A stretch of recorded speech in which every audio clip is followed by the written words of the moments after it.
Nobody wanted to go back. It was interesting because the whole COVID thing, pre-COVID, I used to actually travel and visit my clients. They're all over the country. So New York, Carolinas. I'd get the guys together. Can I ask a question? Is that what your clients wanted? Yes. Yep. They wanted me there. Yeah. Especially on a kickoff. You know, we'd have 4 or 5 engineers. And you'd be kicking off what? A project. Give me an example of a project. So one client was rebuilding actually they were relocating a Caterpillar tractor engine assembly line from Illinois to Texas. Seems like a job. So we did all of the engineering on it. So from pulling the pistons off of the automated machining cells to assembling the engine blocks, it was about a it was 1/4 mile long assembly line. Wow. So we did all the Jeez. engineering for it. Yeah, but we would fly down there. I had a plane. We'd fly down there. Because you are a pilot, right? Yes. Me too. That's right. So that was pre-COVID. Yep. Post-COVID, clients didn't want to see me. In fact, we were at a big, God, what was it? I remember the jobs. So it was a supercharger assembly line for the Cadillac down at Eaton in Atlanta. And we walk into the plant, and all of a sudden, we have to go through this 20-minute long training on COVID. And this was pre-COVID, before it ever even was a thing in the United States. But it's an international company. So they were wearing masks. They were, Oh, interesting. Yeah. So they were aware of what's going on overseas. Correct.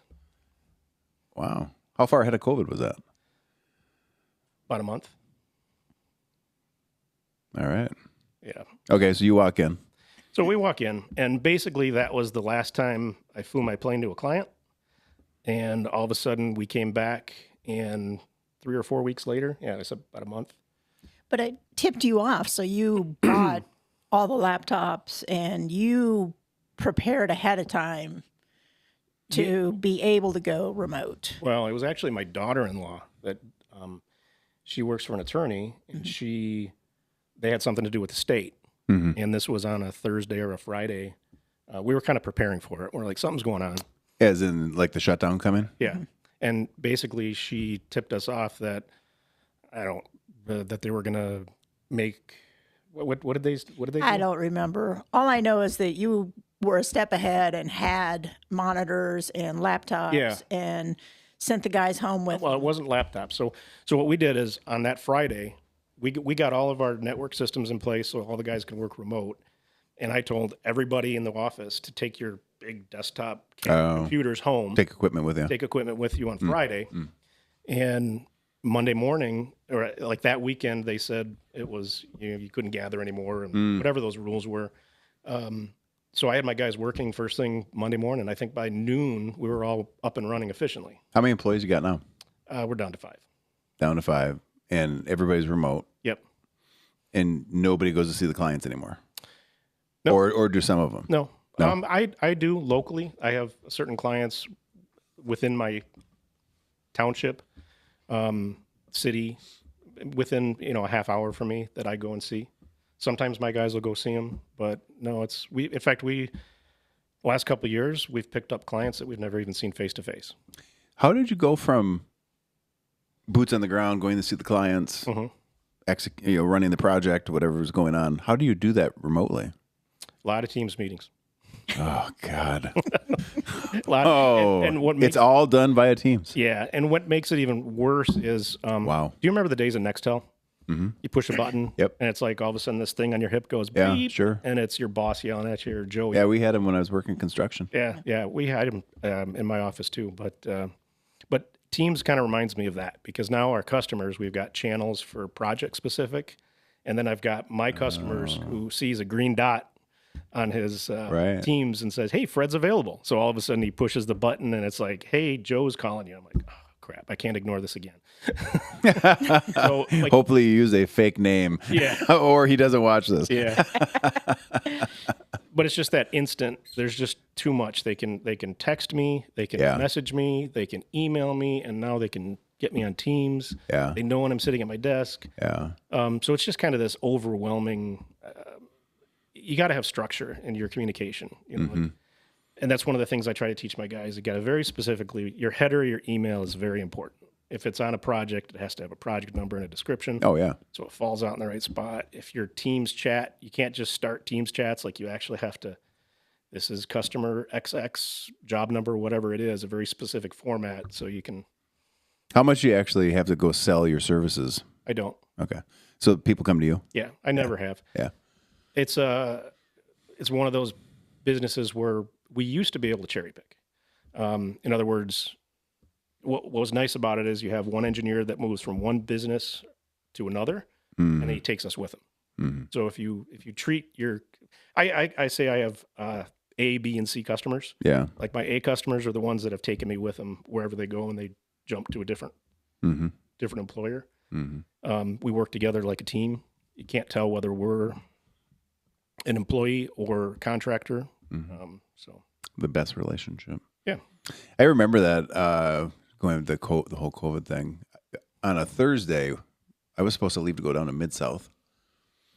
And I want to say, like, I had the sense that something was going on, you know, and ended up talking to the guy that I was going to go down to Mid-South with. And I'm like, I don't know. I don't feel right about going. I think there's something looming. I said, I don't know what it is, but something doesn't feel right. 2 a.m. Friday morning, we got the alert. Kids don't go to school. And then that was that Friday. And then it, from there it went fucking crazy. Wild times.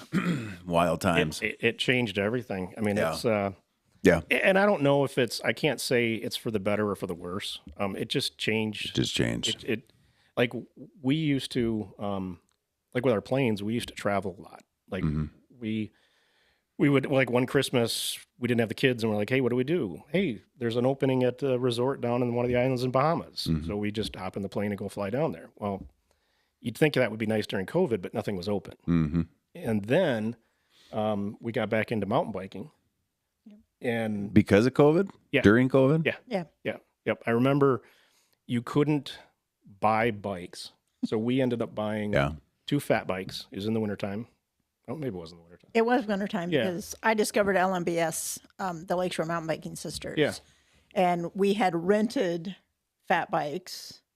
And so I was like, I want to go ride with this group. And so we went, and my first snow bike ride ever was on a rented bike, and had a good time. And so that excited him that, oh, she wants to do this? Okay, let's go. We can get back into biking. And then How long had you been out biking? Well, it's funny. Marquette actually was one of our big mountain biking experiences 13 years ago, 12 years ago. Our son went to college up here for 2 years NMU or Tech? at MU. So we would drop him off, and he didn't want to see us, so we would go ride the trails. My first experience on Carpe Diem involved sitting on the side of the trail and crying like a 10-year-old. Why? Because it was hard and I was tired and I wanted it to end. And there was a long, I mean, there's no shortcuts. Yeah, there's an exact spot. So when you take Carpe Diem and you come across the pipe, and then you cross the service road, and then you get back on, like, is it Camp Trail? Old Camp Ridge. Old Camp Ridge. Yeah. There's that little switchback right off the street there. Yep. He points it out to me every time. She had a meltdown right there. So every time I pass by that, whether it's on the Polo Ultra or whatever, there's the spot. Yeah. But You hadn't ridden that trail before? well, no, and we weren't riding. We weren't even weekend warriors. We're like, oh, we'll just take our bikes up there and we'll go do this cool thing. And well, we should preface that a little bit. When we met, so this was 25 years ago. Yeah, yep. So this was after Al and Christian would say my practice wife. And after my 2 practice husbands. All right, so you guys came into this ready. Yeah. Perfect. But that's how we kind of met. We used to mountain bike together. So like our relationship started as So just through group rides? Is that how you met? Or No. just mutual friends. Yeah, and it was one of those things. I had 2 kids, newly separated. I had very strict rules. He could not call before 10 p.m. I only saw him every other weekend and maybe a Wednesday night if I was in, if my job didn't take me out of town. So we basically would every other weekend would go do some kind of adventure, whether it was biking or backpacking or, we just did stuff. And our hiking was like pretty extreme. Like we would do winter hiking and winter camping. Yeah. So we'd go hike the Jordan River Valley to a campsite 10, 15 miles in and then set up camp. Tenting or some sort of yurt or No, Nope, tent, tent. backpack. Yeah. Carry it all in, Carry carry it it all. out. yeah, that's the best. Yeah. Winter backpacking and winter camping, Yeah. Mhm. hugely underrated. Yeah. It's awesome. It is. It's fun. So that's kind of like how we started was just this, I called him my boy toy. Well, it was a perfect relationship because We're going to remember that one. That's going to come up this coming year. it is what it is. But I mean, that's actually kind of cool how our relationship started because I was growing my business at that point. So my perfect relationship was just a weekend. Yeah, because you're busy. Yeah, I was busy. I was working till 10 o'clock at night. At the time we met, I was living on my boat. I would basically get to work before the sun came up, and I'd get back to my boat before the sun went down, or after the sun went down. So Even in the winter. even in the winter. Do you guys still have, did you sell the plane? Yeah, we did. Sold both of them. We did. Okay. It was getting to a point where, so COVID crushed the plane because we got back into mountain biking during COVID Yep. with buying fat bikes. Yeah. Started enjoying it again. The problem was pre-COVID, we could fly into Marquette pre-COVID and get a rental car that we could put the bikes inside, like a minivan. Because usually they don't let you put bike racks on the outside. Right. And Makes then, sense. and so you'd have to get a minivan to put the bikes in. The problem is during COVID, all the car companies got rid of all their minivans. They because the fleets weren't getting rented, and they just basically you couldn't get a minivan anymore. And it's still difficult for a minivan. And I think Marquette was the only one they had a pickup truck for rent, and you could lease the pickup truck for like $500 a day. I'm like, well, I'm not going to fly up to Marquette with my bikes and lease a pickup truck for $500 a day just to go mountain biking. Seems a little steep. It was little. Yeah. So we basically just drove everywhere. Yeah. So the planes got put up. In fact, I think for the 2 years stretch of COVID, I think I put, I took it to my mechanic for the annual, and he said, Fred, I'm not going to change the oil because you put 7 hours on it. And it was an hour to get here and an hour back. So I had like 5 hours on my airplane. What do you have to do to maintain your flight status or your ability to fly? Like, is there X number of hours you have to be logging annually, or what's the Well, what's the deal with that? there's a biannual review. So you go with an instructor and they sign off. Oop, wait for the microphone. They sign off on it. Yeah. You have to maintain a medical. Yeah. So you go and get a medical. It depends on So is that just a piss test? Is it a physical? physical. Yeah, it's a full physical. Yeah. So probably similar to like DOT, Unless you do it the way I did it. which is what? Well, I can't pass the medical. So I've got bipolar disorder. It's a disqualifying condition. Okay. So I didn't think I was ever going to be able to get my license. But then that kind of made me a little mad. And so, every time we would go to Oshkosh to the big fly-in and that, I would like go into the FAA tent and throw a lot of hypotheticals at them, never giving them my information or anything because you don't want to get red flagged. But then I discovered there's what's called a sport license.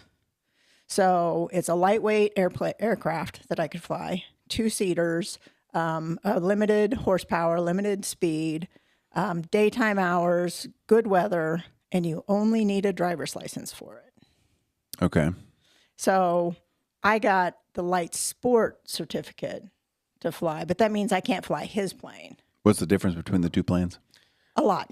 Hers was actually a very cool plane. Hers was a 1946 Air Coupe that had 1946. yeah 1946. had fabric wings on it. It was Wow. fully restored. Who restored it? The previous owner. Okay, not you. Not us, no. But it flew at 100 miles an hour. 80 knots was top speed. Low and slow.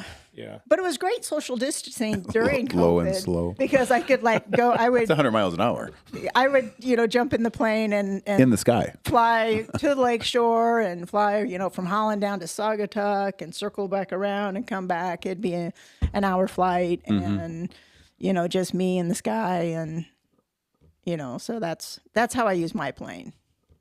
But So- his plane was like an SUV. We could So carry stuff in it. if you're diagnosed as bipolar, then you can't get a Can't get is it class The medical. the class 3 Yeah, class class 3 medical. There are certain disqualifying conditions that but you could fly one type of plane and not the other. because you don't it doesn't require a medical, you just need a driver's license. So why does what you're flying require medical and what she's flying doesn't? Higher horsepower, speed. So mine was 185 knots, 200 some odd miles an hour. Okay. Um, So it was- twice as fast? Yeah, yeah. It had a you could haul 4 people in it, so you could actually haul passengers. I could haul up to like 1,500 pounds in mine. And you couldn't haul passengers, or you could I take could one? have one. And the weight limit of my plane was so low that they had to be they couldn't weigh any more than I did. And even when the two of us flew together, we couldn't fill the tank. We had, you know, it's like we had to like limit Yeah. the fuel because it weight. would put me overweight and We could wouldn't have be able like to take off. 10 gallons in it or something like that. 10 gallons of fuel. Yeah. But it only burned like 5 gallons an hour or something like that. It just, I can't get over the fact that it isn't like you either can fly or not. It's almost like, well, we'll let you fly if you're just going to kill like yourself and one other person and create a small incident. But if it's a big incident, that's over the line. That actually, that's kind of the truth of it. And That just and a seems lot of- crazy. a lot of senior pilots that like have flown for a long time, if they know that, you know, I don't know that I'm going to pass my medical. Once you fail your medical, then it's really hard to get it back. So a lot of senior pilots that, you know, are like, I don't know if I'll pass it or not. They'll switch from that to a sport so they can still fly. Makes sense. You know, I did it on the other end. Like, okay, you know, and the only reason, I didn't think I was ever going to fly, like pilot. One, I have an anxiety disorder. Two, my dad was killed in a plane crash, His own airplane. his own airplane.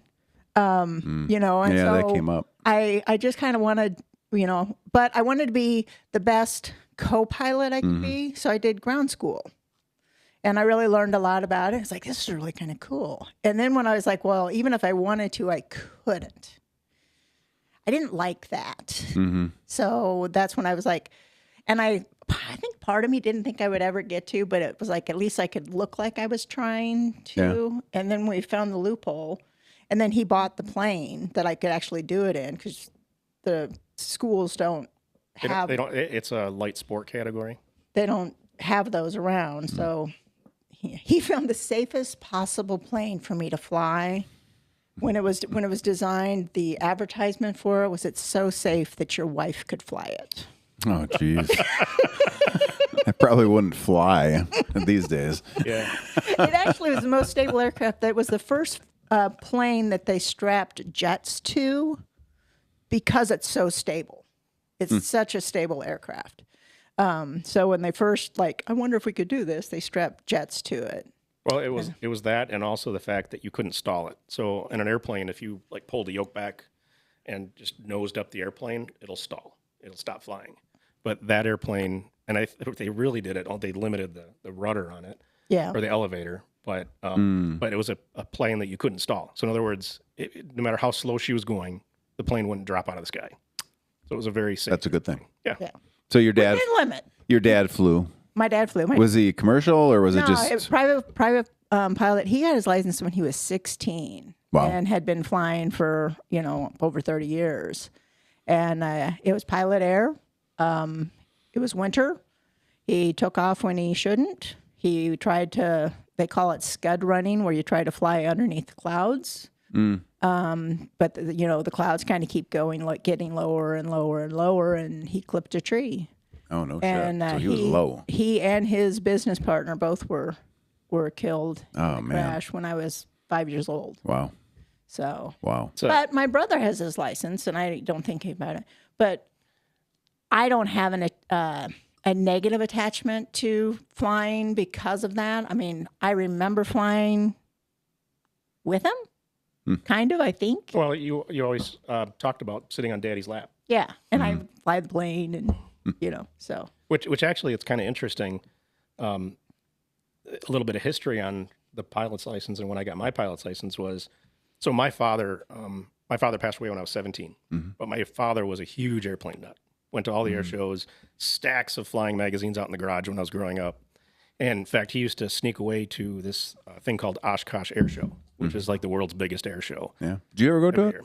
Oh yeah. I worked it for. It was one of my first jobs was selling newspapers at the EAA. Oh, yeah. Oh, yeah. So he used to always sneak away for 4 or 5 days when I was a little kid and go to the air show.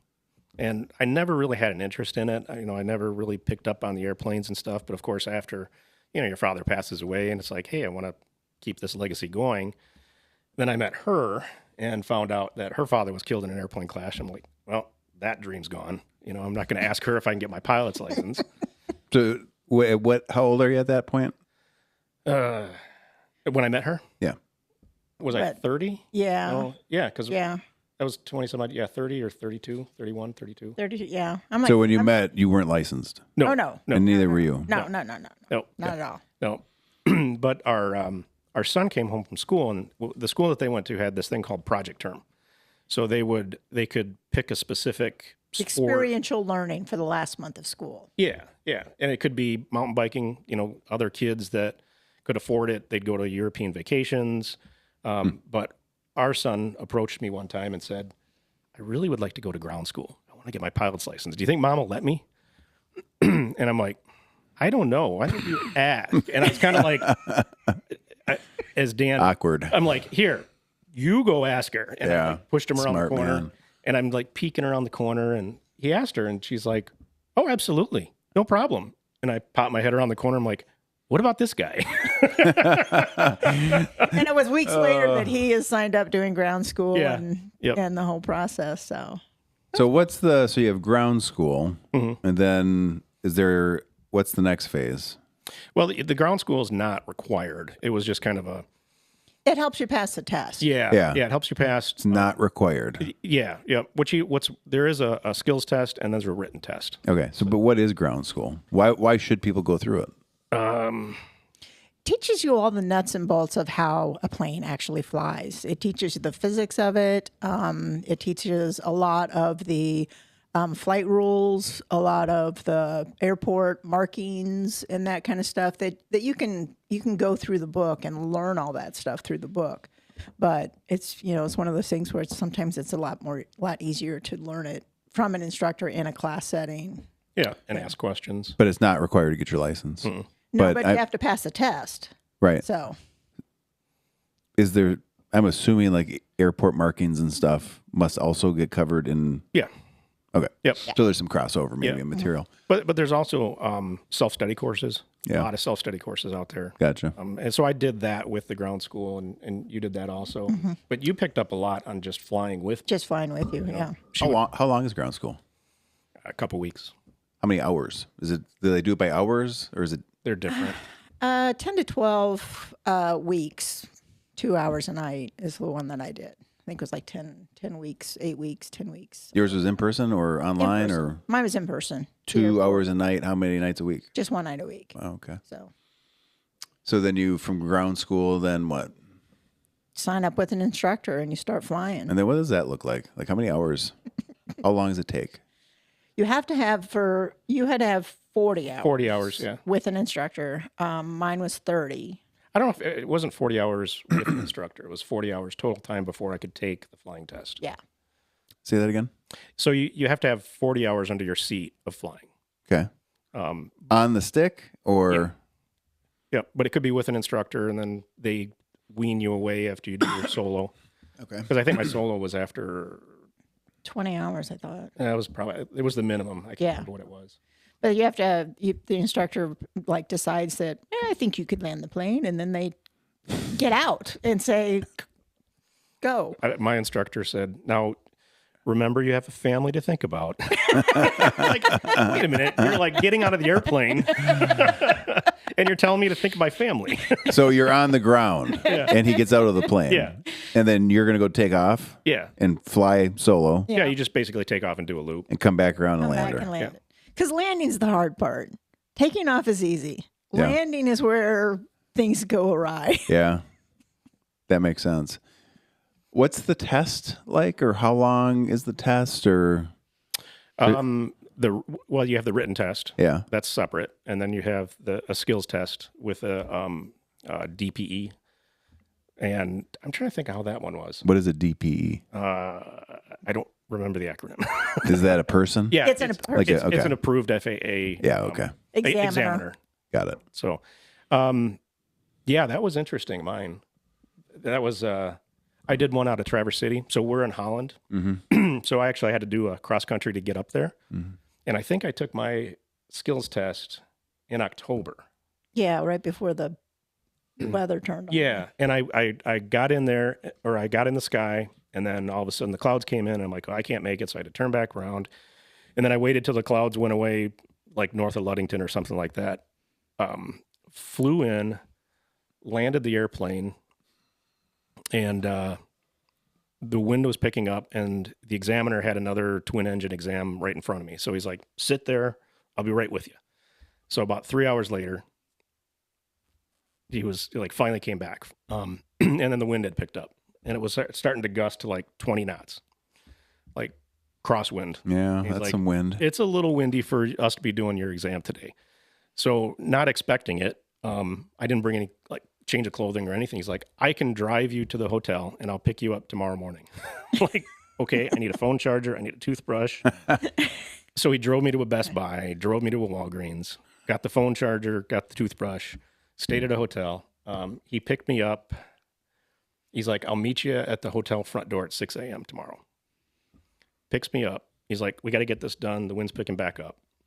So we get out to the airport, and usually you go through this pre-flight, like Yeah. check the engine oil, Yeah, yeah. check the plane out and everything else. He didn't even care about that. He's like, we got to get in the air. We got to get this done. You need to get in the air. And he literally like undoes the tie. He's like, I got the tie down on this side. He undoes the tie down. I think he did it on the tail. I got the other one. He's like, do what you need for pre-flight. And he's already in the plane. I'm like, well, I guess he's not grading me on my pre-flight. We get in the air, and it was just so windy and bumpy. In fact, we were coming into land one time, and we hit this crosswind, and both of our heads kind of hit the ceiling, and our headsets get knocked off in our laps. And he's like, oh, that was a good one. Wild. Yeah. But, and I landed, and he didn't say anything. And he literally ran into the FBO, the flight business office there where the private planes park. He runs into the office, and he's like, we got to get, he didn't even say anything. So I walk in, and I'm just thinking, oh, I failed. Damn it, I can't believe I failed this. It was horrible. It was so bad. And he's on the computer, and he's like, let's get your license. We got to get you out of here before it picks up. And the wind picks up. I'm like, I passed? How did I pass that? It was a shit show. Wow. Is that brighter than it normally is? I changed the color. Okay. Was it on the whole time? Yeah. Okay. It seems fucking bright. I'm waiting for the voice of God when that thing went on. Your complexion changed. Yeah, You crazy. became more rosy. Yeah, you were a little Rosy. pale before. So Rosie. Yeah. Damn it! I had a question too, and then I got distracted by the light of God. So you guys haven't been flying much. No, actually, And what's your plan?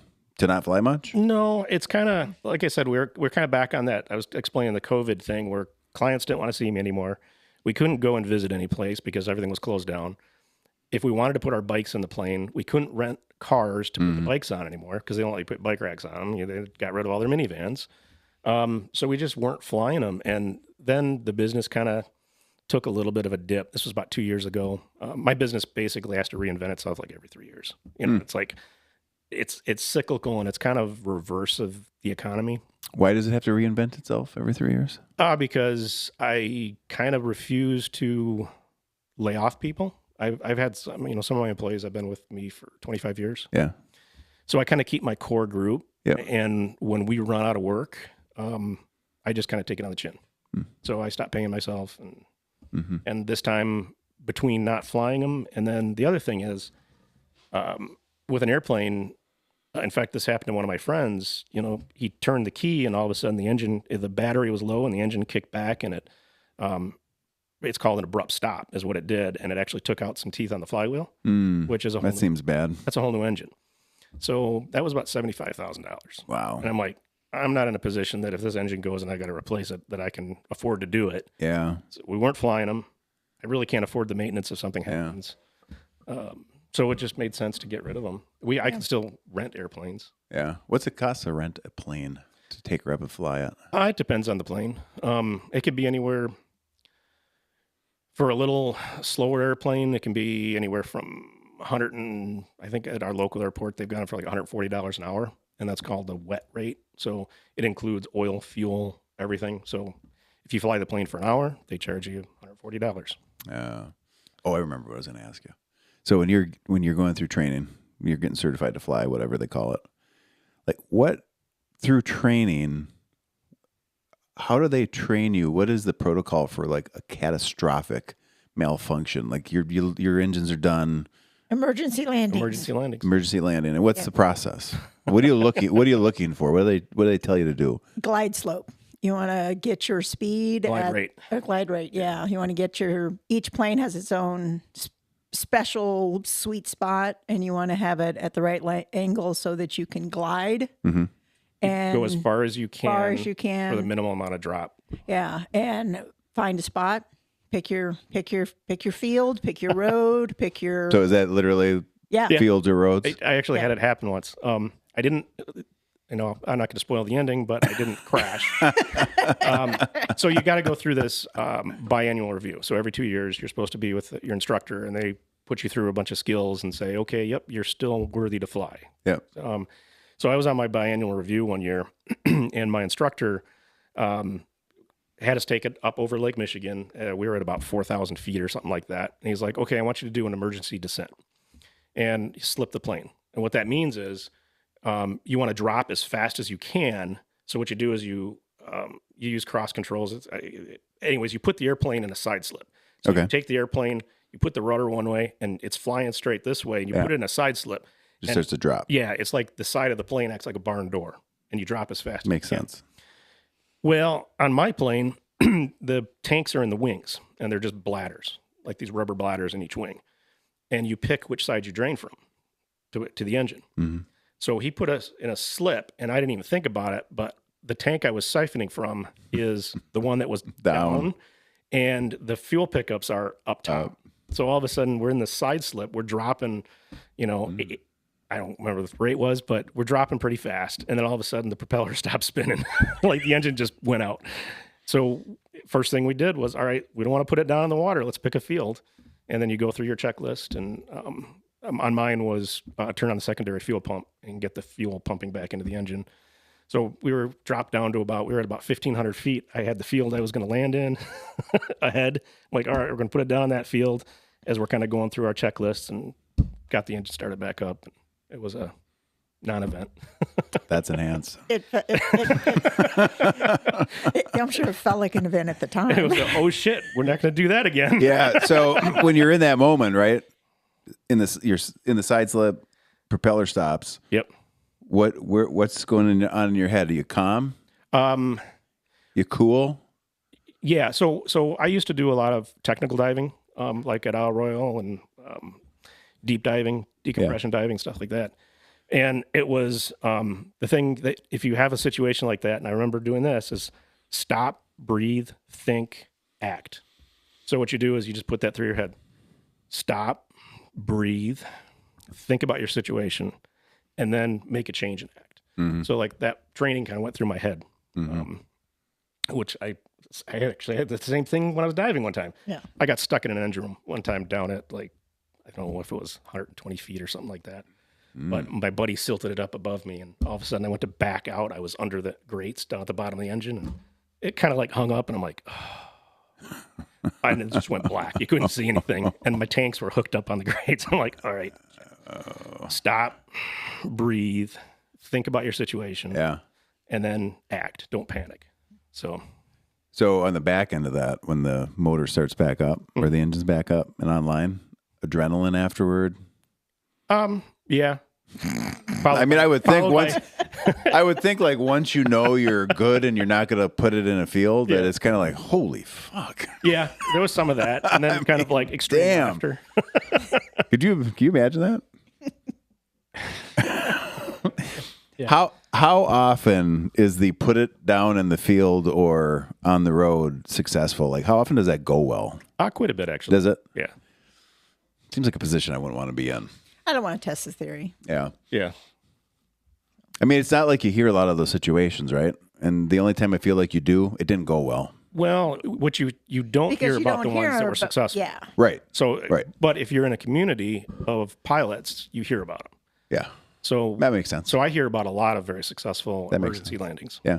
Well, I mean, I think that they probably don't want successful emergency landings out in the public domain, right? Because freak the hell out of people. Well, it's a non-event. I mean, that doesn't sell news. Yeah. Right. Yeah. It's got to be that shock. Yeah. 2 pilots killed today, as opposed to Joe landed his plane in the farmer's field. Yeah. It survived. Yeah. It was a happy ending. Nobody wants those. Yeah. Yep. Do you have any near misses? We had one. We had just picked up my plane after annual, and my plane had a header float, so Header tank. header yeah, tank fuel tank. float. So on top of my hood was this little glass tube that had a little bobber in it, and that was my fuel gauge for the header tank, which is what fed the engine. Well, So, there's a small 5-gallon tank. So what happens is she has wing tanks, Yeah. and it pumps the fuel out of the wing tank into the header tank, and then it goes down with gravity into the engine Got it. and I knew I had plenty of fuel, because we but just fueled up. we had taken off and we're flying, and I'm kind of look at it, and I kind of look at it again, and I'm like, I think that's going down, so that means that I am less than 5 gallons, less than an hour, probably, And what were we was- talking it was a before? lot less 10 than that. gallons? yeah, Well, she had 15 gallons in her total. Yeah. Yeah. So, but it wasn't drawing up. And so we had to do an emergency landing, but at an airport. We just had to declare that, we had a mechanical. And then And we didn't know if we had enough fuel to land. didn't know if we had enough fuel to get there, so then you kind of go through the checklist and do that. And actually he was with me at the time. And so, being the junior pilot in the plane, I was kind of like, it's all you. It's you. But you landed at the airport and Yeah, everything was that good. was fine. And then Yeah, it was- the mechanic drove over and found out what the problem was. Yeah, when he did an annual, you're supposed to take the fuel strainer off, so you take the fuel pump apart, but you've got to A gasket. There was a wrinkle in a gasket. you got to prime the fuel pump, otherwise anyways. So it was a mechanical issue. So it was but it was enough of this isn't right. Have you flown at night? With him, but my license will not let me fly past dusk. Oh, so part of the sport license is also not past Daylight, dusk. daylight hours only, visual flight rules. Yeah, she couldn't go in the clouds or anything. Yeah. So That's got to be great to fly at night. It is. Yeah. Just flying in general, the perspective, It does have a different perspective of when you're looking down and you're looking at whole towns. And Yeah. some of my employees, when they'd fly with me, they'd be like, everything's so small. I feel so big up here. Yeah. Mm-hmm. Yeah.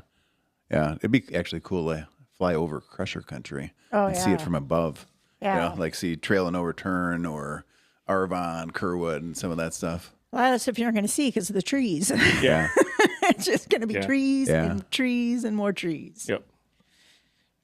But that's the kind of country that we're flying over. You're kind of like going, I don't really see any outs up here. Yeah, you kind of squeeze your cheeks just a little flying through the UP. Well, yeah, because There's not a lot of places. not to a fly. lot of fields. Yeah. I mean, I guess if you're on the east side, Yeah. more, but Yeah, as you but get this- towards central and western, there's not a lot. Yeah. for And there's sure. not a lot of roads Yeah. that are clear enough that you can get your plane down into. Yeah. Yeah. I think, was it last year or the year before? I don't remember. They had the A-10s up here. They were doing training exercises and they were landing them on the roads. Those are man, what a piece of equipment they are. They're so awesome. Yeah, that's one of my favorite planes. Yeah, it's just crazy. I actually wanted to go in the Air Force when I was in high school, but that didn't work out. Flying's pretty cool.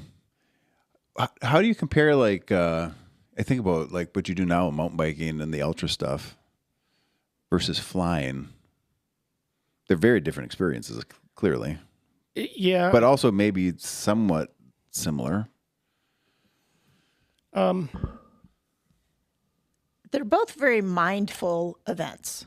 Like you can't fly and I mean you got to pay attention when you're flying, Yeah. right? And Yeah. you're on your bike and you got to kind of pay attention. Yeah. What were you going to say? I think for me, so I'm a very highly technical guy. I'm kind of a technical geek. If it's mechanical, nut and bolt, Engineering. I want to know how it works. You know, and for me, the ultras, especially the winter ultras, I just love learning about it. It's kind of like getting my pilot's license. I not only did that, I learned how planes work. You know, the engines and annuals and maintenance, and you know, I like that mechanical nut and bolt stuff. So for me, the ultras are about all the technical stuff with the mindset. So you got to keep a cool head. You got to know when to do make the right decisions. Like, especially in the wintertime with the clothing, the gear, am I sweating? Am I carrying the right gear with me? Bike choices, equipment, calories. You know, it's just, I love the equation that has to all come together to make a successful ride or event. Right. Makes sense. Yeah. I've been doing a lot of hiking this year, a ton of it, like probably weekly. I don't even know how many miles a week. But that's the one thing I've kind of found that's different.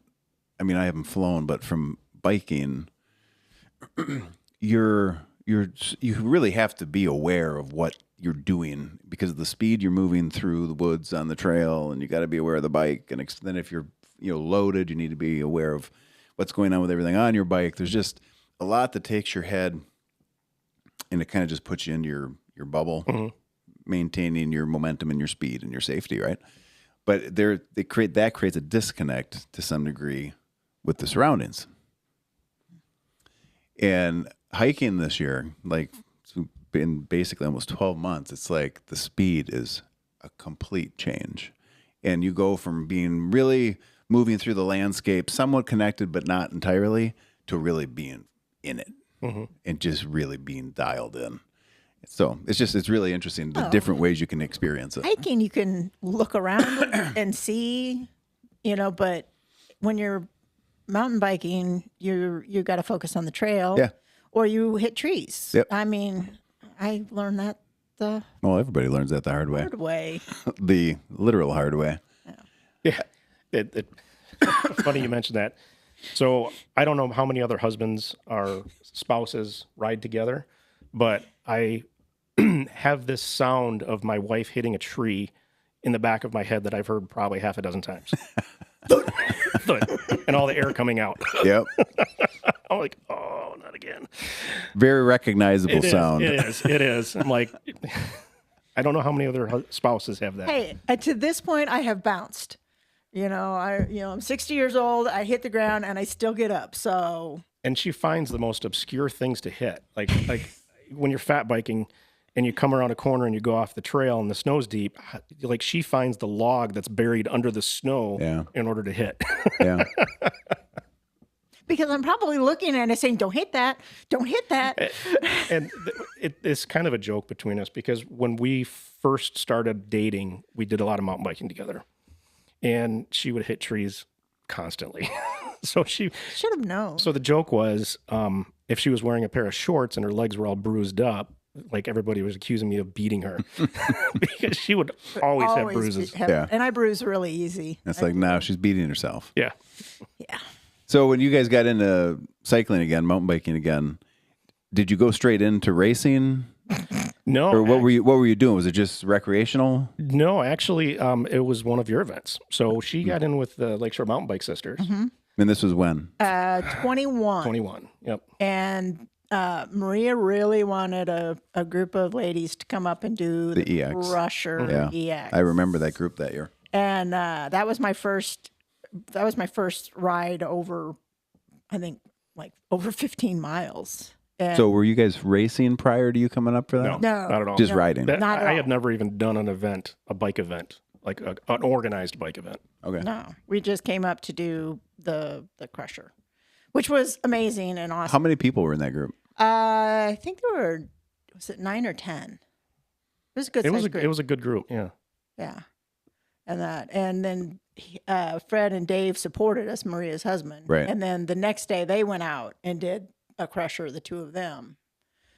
So we all did a crusher weekend. That was the first weekend, the first time we were introduced to Ramba too. Oh yeah, because after we got done with the crusher, the next day we went and rode Ramba. And nobody explained Ramba to us. And we looked at the map and there was that epic loop and it said it was 12 miles. And, we did. No It's problem. It's UP, but it's UP math. We did. On top of, Right. on top of being Ramba. But we do 12-mile rides at home all the time. So Yeah. we're like, we'll just take it easy, nice and slow. And we were out there for 5 hours. We ran out of water. We finally ended up pulling up Gaia and finding an exit ramp and taking, ski trails to get out. We were 17 miles in on a 12-mile epic loop. Because they And we were hadn't- following the loop. because they hadn't updated the map. Yeah. So we ended up pulling the plug, I think, right before 38 Special, and then Yeah. Gaia took us through some back trails, some ski trails, and some 2 tracks. And you got out. Yeah. And we got out, but we were not happy. I mean, we were just like, What just happened? yeah. Yeah. Crusher was good though? Crusher was great. Crusher was great. I even loved the last bluff. That was the last bluff here. Oh, that was. I loved it. Yeah. I After- can count on 2 hands how many people loved it. I thought And it was. you and I are 2 of them. And this guy. That was a blast. It was backwards. Yeah. Normally you go up the switchbacks, and you got to go down them. I think I Yeah. actually after I got done, I PR'd it. I'm like, hey, I got a PR going down those. I loved just listening to the responses that year. It was awesome. That was I don't really appreciate gravel very much. I like the single track. It keeps my attention, and that I just like it better. Well, but we also did the 100 EX together and completed it. That was That was 23, maybe. I remember guys- that. There was something going on during that ride. You got a text. I was at the top of Mount Arvon. Actually, on the drive up, Huh? Remember? I learned that my sister-in-law, who had had a mastectomy like a week earlier, Yeah. was back in the hospital. Yeah. Concerning. They were doing a bunch of tests and everything, but I just, okay. So we continued our trip up. And then by the time we started, she was, they had discovered not only was the breast cancer, but there was bone cancer and brain cancer. But, they were going to, hospice or whatever they needed to, but it wasn't as imminent as we should bail on this. Right. So you knew all that So before I you knew went all out. that before we went out. and we were Also- contemplating not We going. were contemplating Yeah, not sure. going, everything. But I was talking to my brother and that, and my entire family, the only person that understood what we were doing was Buffy, who passed away. And she was a biker, a road biker, but she understood it, whatever this thing, disease we have. Yeah, so she did centuries and stuff. Yeah. So she was more of a long distance. Yeah, and so I talked to my brother, and he's like, you should do it for Buffy. So we went out, and I was on the top of Mount Arvon when I checked in, because that's really the only place you can get a signal. Yeah. And found out that she's not going to make it through the night. Yeah. And of course my thing is, okay, I got to get off this mountain. I got to get there. I got to go. And I was talking to my daughter at the time, and she's like, you can't get here. It's like, we've told everybody that was on their way to not come. Right. It's like, you can. And so that whole second half was grief, Mm-hmm. and it was, I don't know how he got me through it, but it would pedal for a while, and then I'd break down and sit on the side of the trail and cry, which seems to be a theme.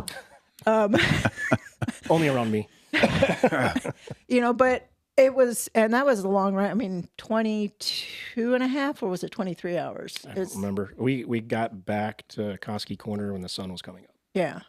I mean, it was a long, tedious ride, and there was just a lot of grief. It was, I mean, and when we finished, she passed away at 8 that morning, but, it was heavy. There was a lot going on. I mean, that's a lot to have in your head as you're out there doing the crusher. I mean, the crusher's a lot with an empty mind. Yeah. Just trying to get through the crusher. Yeah, that's tough. Yeah. I remember that because I don't know. I think either you posted or you sent me a message. Like as soon as you talked about doing the 100, I remembered the story. When we brought back the beacons, right. we kind of told you what was going on. Yeah. It's just like it was. And you finished. I did. That's probably my biggest. I call them hero bars. The biggest thing that I hold on to. That if I can get through that, not only the miles, and the physical challenge, but just that emotional load, then I can get through a lot. What's been your biggest one? The biggest ultra event you've done? Probably the 225. Yeah. What year did you guys do that? Well, so it would have been 22. 'Cause you 22. did all 3 of them in 22. I did the Triple Crown all in 1 year with It was you, Dave, and Stephanie Holton. And Diane. Molly. Oh yeah, Molly. Yeah. Yeah. She's out west now? Mhm. Right. Colorado? Is that correct? I think so. I think so. Yeah. I used to see stuff from her all the time. You talk to her at all? No? Facebook back and forth. I mean, every once in a while there's comments and stuff. And, Okay. She's still doing what she was doing? I'm not sure, to be honest with you. I haven't seen most from her. I have seen some pictures of her in costume. Yeah. Yeah. Was she a florist? Yeah. Yeah, florist, and then she also did a lot of the costume stuff. So. Like the Disney events up at Mackinac Island. And Oh, okay. And so that's what she was doing. I think that's why she had her head shaved. Oh. Which that makes sense. Completely messed with me on the crusher. Why did it mess with you on the crusher? Well, it's you get to know people and you're chatting, and so for me, I'll take earbuds with me, but I've not yet to ever use earbuds or any music. I just kind of like get a song stuck in my head, and it gets stuck in my head the whole race. Yeah. So whether it's an ultra or the crusher or whatever it is, I can usually go back to what song was stuck in my head. And so we had this game, and she'd be like, "Hey, Fred, what song's in your head?" And it's Lizzo. What is it? Hair toss, check my nails, baby. And it was because of Molly, the hair toss thing. Right. So like every time she would come up alongside me, she's like, "What song is in your head?" And I'd go, "Hair toss, check my nails." And I'd be like, "So what's in your head?" And she's like, "I got a little Frank Sinatra going." And I'm like, "Oh, really?" Like I should be the Frank Sinatra guy. Uh-huh. So, but well, you're showing your diversity as a group. There we go. Yeah, that was a good ride, eh? It was. I want to go back and do it. That was the first year that you did that current loop of the 225. Yep. And I can't remember what we did in 33 hours. I think it was 33. Yeah. So. You did in 22, you said, right? Yeah. We were the first ones to go out and ride that route. Yeah. Yeah. It's a change. It's a little bit different now. A little bit. Not majorly. Yeah. But I remember picking the beacons up from you at, was it Starbucks or something? Yeah. Yeah. And you're just kind of like, all right, good luck. Let me know how it goes. Yeah. Not sure if it's doable. Yeah. And she put a little pressure on me. She said, "Okay, look, you're the first group out there, so I really need you to be able to do this and finish this so that so people know it's possible." Mm-hmm.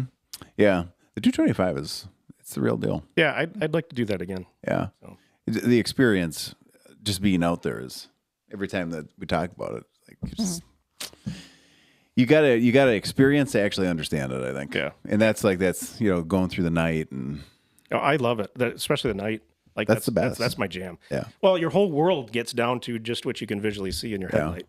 So it's and for me, that's like you're listening to the frogs, you're listening to stuff off in the woods. Yeah. Who knows what kind of animal it is? Yeah. When we went out together, trying to remember, did you not have a headlight? Do you remember? I have a dynamo, so I don't know that, and I don't recall ever having a problem with light. I had like something on top of my head. Yeah. Very rarely do I. Yeah, I think that I gave you a light that night because we were in Kerwood and there was a lot of walking in the mud and shit and the puddles. Oh yeah. You did give me a headlamp. So I'll never forget this because, it was fucking dark and I gave him my lights in motion, 1,000 lumens or whatever. And all I had was my stupid hiking headlamp. Not good. Not the same. I ate shit so many times going up through that shit for Kerwood, man. Holy shit. I was happy to get out of there. Was Kerwood flooded out? It was just nasty that that particular summer was really wet. Once you get up before the approach to go up the gravel road to the top, that was fine. But from what the hell was that road? I don't remember the name of the road. When you go into the woods until you get to where it's clear of mud, it was just a shit show. Yeah. It was awesome, though. It's good memories. I remember that trudging through it, trying not to get all that green, slimy water Oh, all over you. Yeah. And then we all had, this was really buggy when we did it. Yeah. So 3 of us had hairnets, or not hairnets, yeah. Whatever. The head nets. Yeah, the head nets. Yeah. And Molly didn't have one. And we were about halfway through. I think it's like a 2-mile stretch. Mm-hmm. Remember? We're about halfway through, and then all of a sudden we just hear this screaming. And she was just booking it right through the water. Just didn't care about the water. Just wanted to get the hell out of there. Just wanted to get the hell out of the flies. Do you remember using the head nets during Adventurous over on the NCT? Yeah, mine didn't last very long. What I did was I pulled a maple sapling out of the ground, or broke a maple sapling off, and I was just swinging it around me. I had a head net on. I loved it, man, because there was like 6 trillion mosquitoes that day, and it was just like all around your head, just buzzing. You couldn't even hear people talk. All you heard was a buzz. Talk about a little bit the point-to-point. You're gonna sign up for that again, right? Oh, yeah, I will. Okay. That was a miserable failure. But what did you learn from it? What was the takeaway? What do you think the failure point was? Oh, I know what my failure point was. I have kind of a little bit of an issue with my stomach. So if I blow my stomach up, or if I get way behind on my electrolytes, and then blow my stomach up, it pushes on my vagus nerve, and it actually puts me into a little bit of a AFib. AFib. So there's a bit of that this year during Crusher. Well, and that's the first day I got dehydrated. So I got it on the first day, and usually what happens is I can work my way through it, or once I can drink enough water and kind of like belch and try to get my stomach gas down. Yeah. But it also, my blood doesn't flow very well, and my lactic acid builds up. Mm-hmm. So I had a lot of that on day 1 when it was real hot. Yep. And day 2, my muscles were just shot from that. Yeah. I Did you have a little AFib that day? Mm-hmm. Yeah. Yeah. From by Munising. Yeah. All the way into. Didn't it start at like Valley Spur? It was a little before Valley Spur. Yeah. Yeah. That was a rough first 24 to 36 hours for the Crusher with the point-to-point. Mm-hmm. I had like 3 people report going to the ER. It's like, what the hell's going on? I mean, we're 5 days from the main event and we got people in the hospital already. This is not good. Well, that's good though. So you know what you got to do and you know what kind of caused it. I just got to keep my stomach under control. And was your bike, were you happy with how heavily your bike was loaded? Would you do it different going back? If I do, when I go back, if they're first weekend. I think next year I'm going to do probably a full suspension. What were you on this time? Was it a fat bike? It was, so my fat bike is actually, it's a titanium Carver. Okay. So it's full rigid, nice bike. Titanium fork. But what I did is I put a P&W, they've got a seat post. Yes. That's like one of those shock posts. Yeah, I've seen them. So it's a dropper with some shock. Yep. I did that, but even when I got onto the single tracks, like in the South Trails, or South Trails, just hitting the route and stuff, it just wasn't enough, and it would jar my back. It was getting kind of annoying. So full suspension. Full suspension next year. Yeah, makes sense.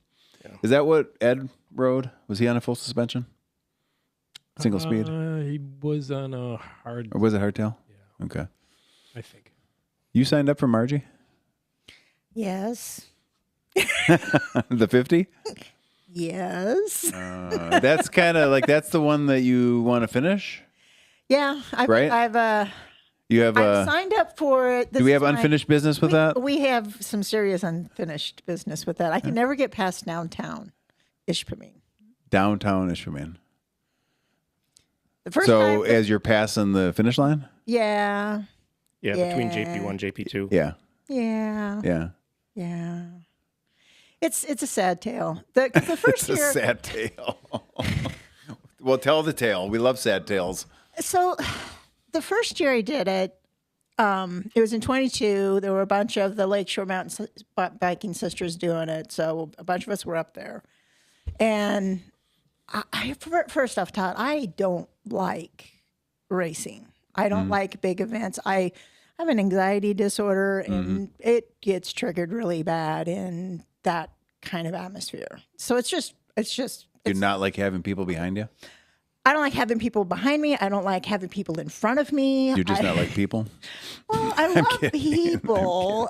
It's just, I don't know. There's some I get it. I think when you get into the conga lines, the conga lines and that. like on Polar Roll, you know, Hill Street. Yeah. And it's I'm understandable. a sucker for trying to keep up with somebody I shouldn't keep up with, and then I'm worried I'm holding somebody back, so I go faster than I should. I Got a lot of can't- stuff going on up I here. do. I really do. I really do. You have But no idea. I really kind of like Marquette Mountain Road. I had never even done it before the race, and it sucked my soul.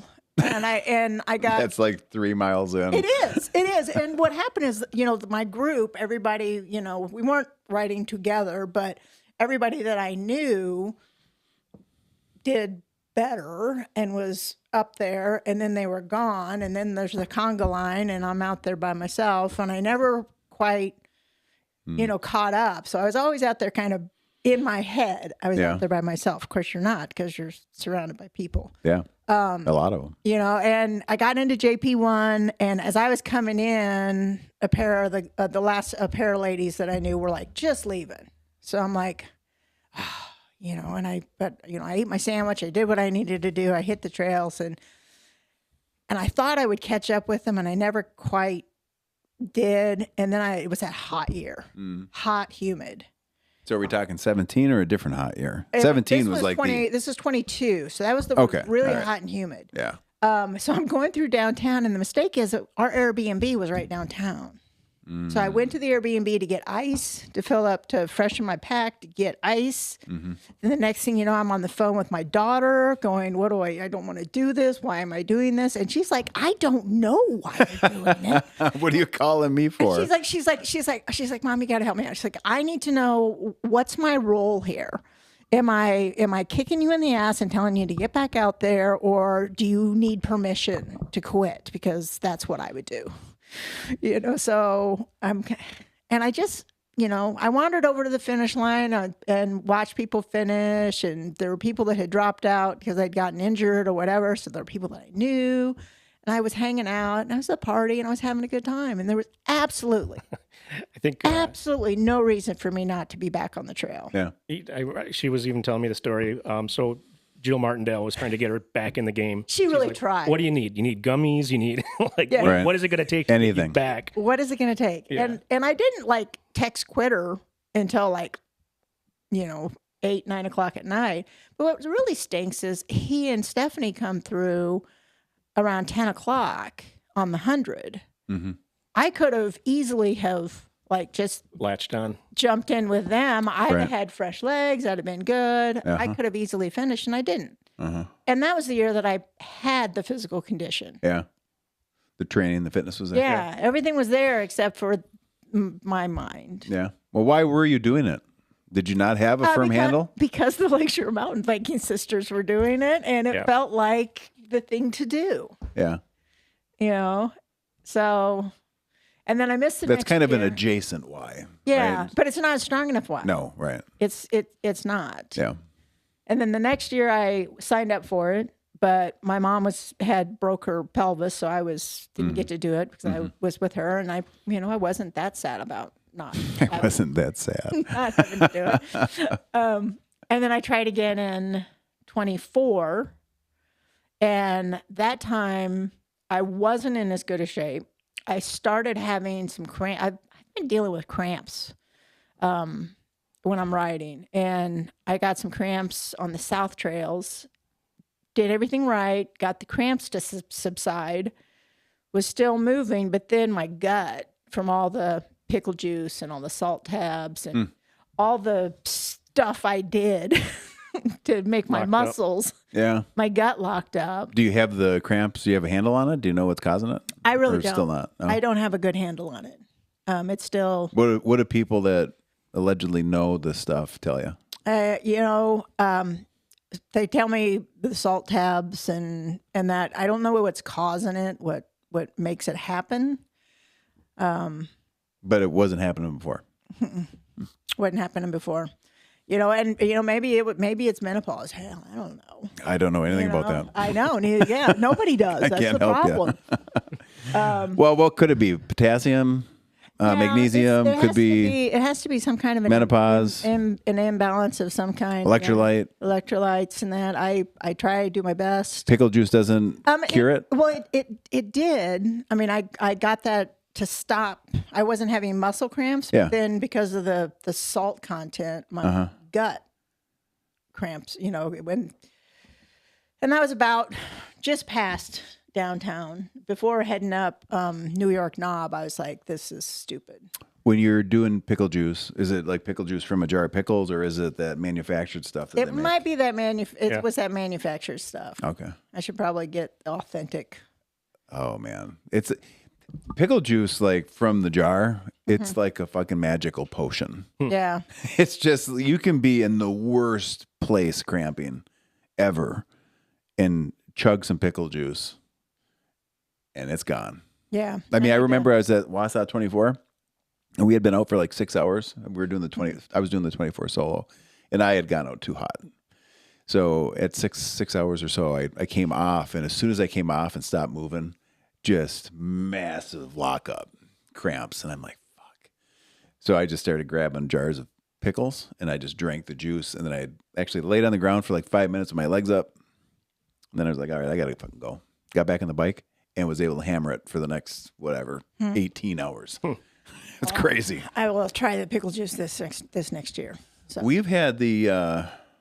Did you order the pickle juice this year that we had for Chaos Station, or who ordered that? It's in gallons. Yeah, we had some leftover from Crusher.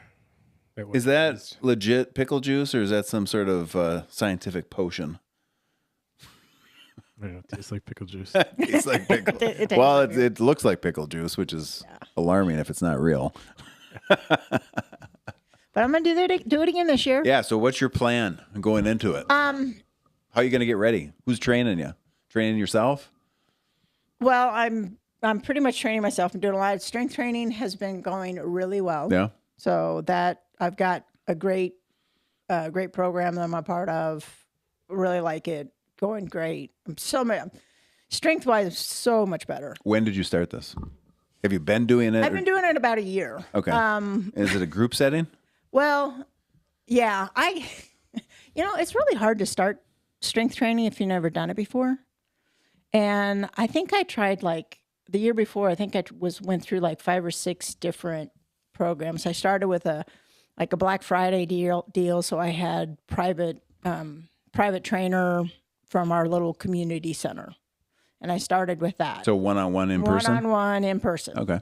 And and that was good.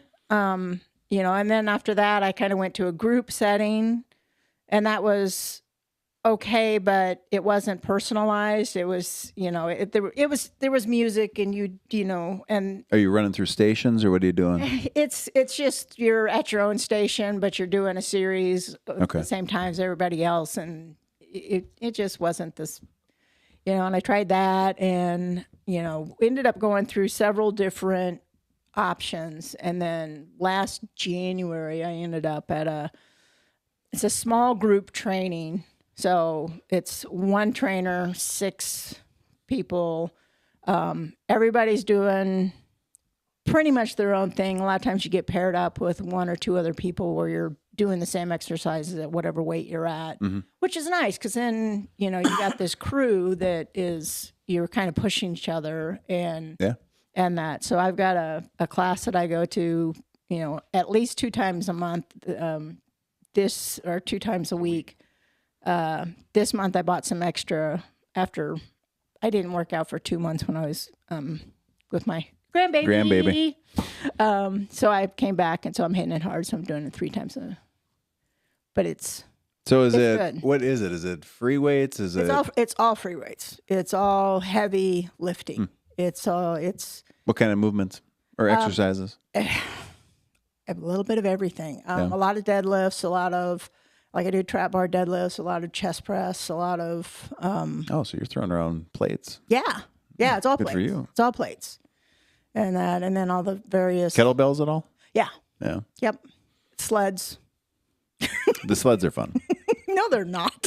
Well, so we did spring training for the kids, which we haven't done in a couple of years because we got so many other things that we're doing. But when we used to get the kids in the gym, that was their 2 favorite things was the sled and the tug of war challenge that we would end with at the end of the night.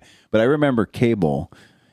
I don't know if you've ever seen a picture of this, and it's been years since I shared a picture, but so Cable was just a little whippersnapper when we were bringing the kids into the gym. He couldn't do it, but he wanted to be there to watch. I think he was like 8.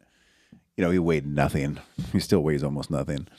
But we'd actually put plate weight on the sled, and then we'd have Cable sit on top and hang on to the post, and he'd get these free rides across the gym, and he's just like, woo! It was so fun. So anyway, that's why I like sleds. I think of Cable going across the gym, yelling his head off. Yeah. You lifting? I tried to get him. I got him a free month at my gym. He's got the option. It's not going to cost him anything. It'd be a good way to jumpstart. And I didn't. No, that's not my jam. I do owe Al and Christian an apology. Oh, really? Tell me. Do tell. Is this a confession? Yeah, I'm pretty. Well, they already know. I'm their. They see Trading Peaks, and there's nothing on it. I'm their number 1 client for not doing what the plan is right now. I mean, I love working with them. I think Christian even says right when you get onboarded that you're going to get out of it what you put into it. So if I need the coaching, I have to ask for the coaching. Yeah. The training plan that Al puts together, like I'm training for my second attempt at the duathlon, or what is it? Best of both worlds, I think it's called. Not the best. The worst of both worlds. Not the best, not. So there's a lot of hiking and a lot of rucking. Yep. And plus bike and running. So it's I along with the strength training. Usually there's probably 2 days in the gym, which is actually my basement, which I have all free weights, and I like it because depending on what equipment I have, they set up the plan for what I actually have at home. So that's convenient. Yeah. Yep. But right now I'm basically, what does Christian say? I'm paying them to be my friend.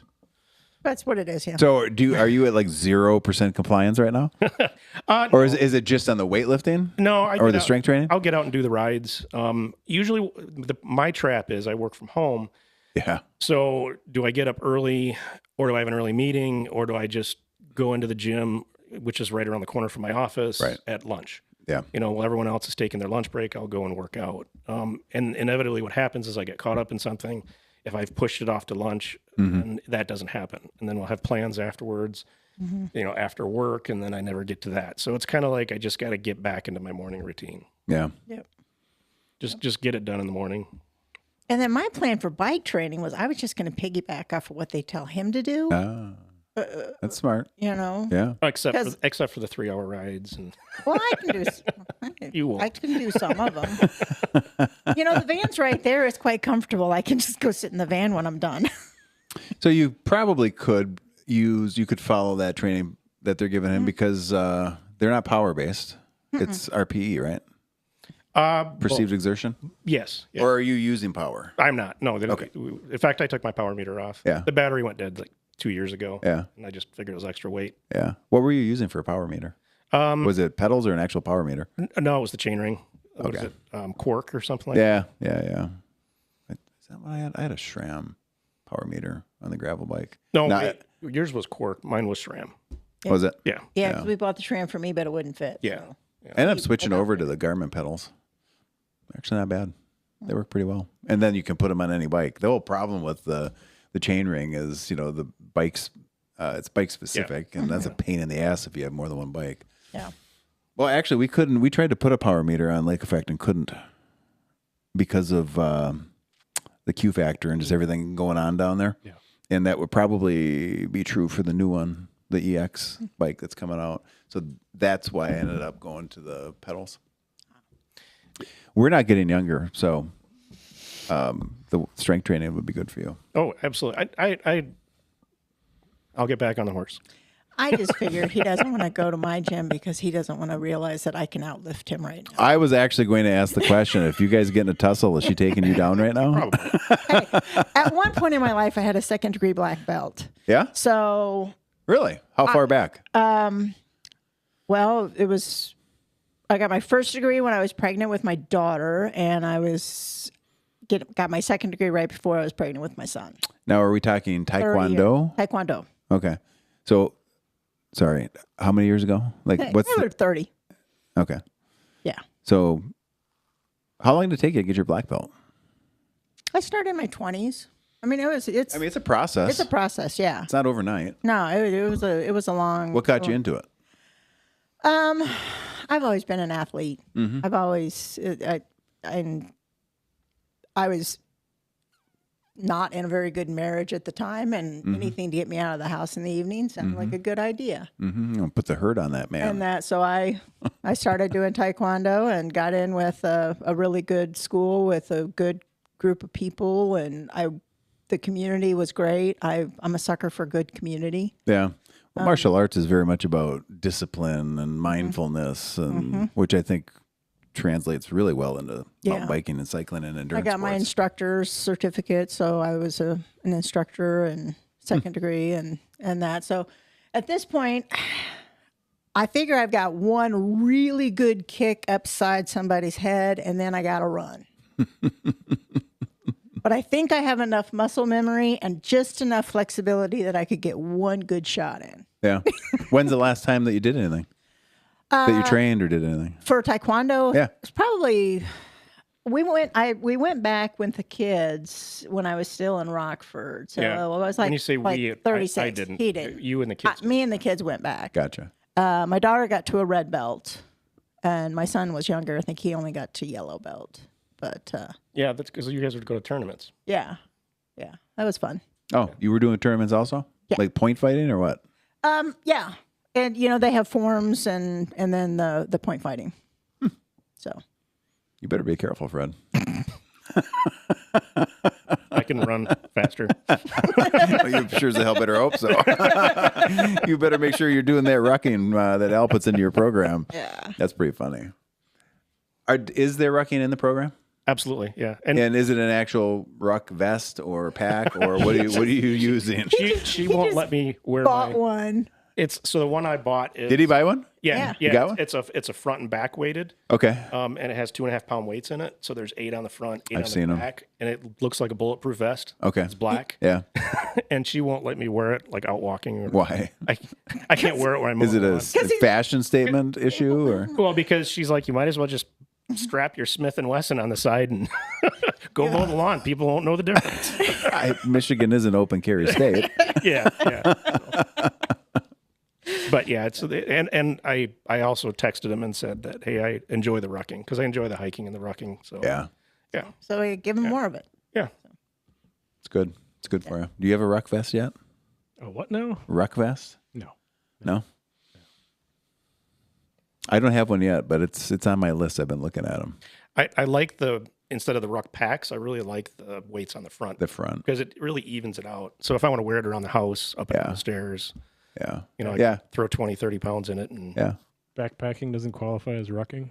Well, It that's what I've been using. I've got the hunting pack on, so it's like, well, Yeah, I kind of don't need it. I got a ruck. It's full of useful gear. Yeah.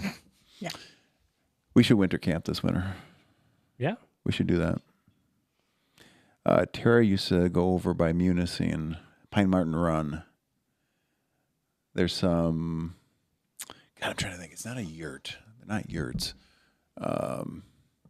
There's some structures over there. See if Dave would want to go. Maybe we used to go over there quite a bit. A lot of snow over there. Shoveling a tent. Yeah. Oh man, it's awesome. Yeah. That can be on the list, for when it slows down around here. Yeah. Well, Good luck with that. Yeah, that's an inside joke. We could probably find some time, maybe after, maybe between now and Polar Roll. It's possible. Got to get the training out for the youth program first, though.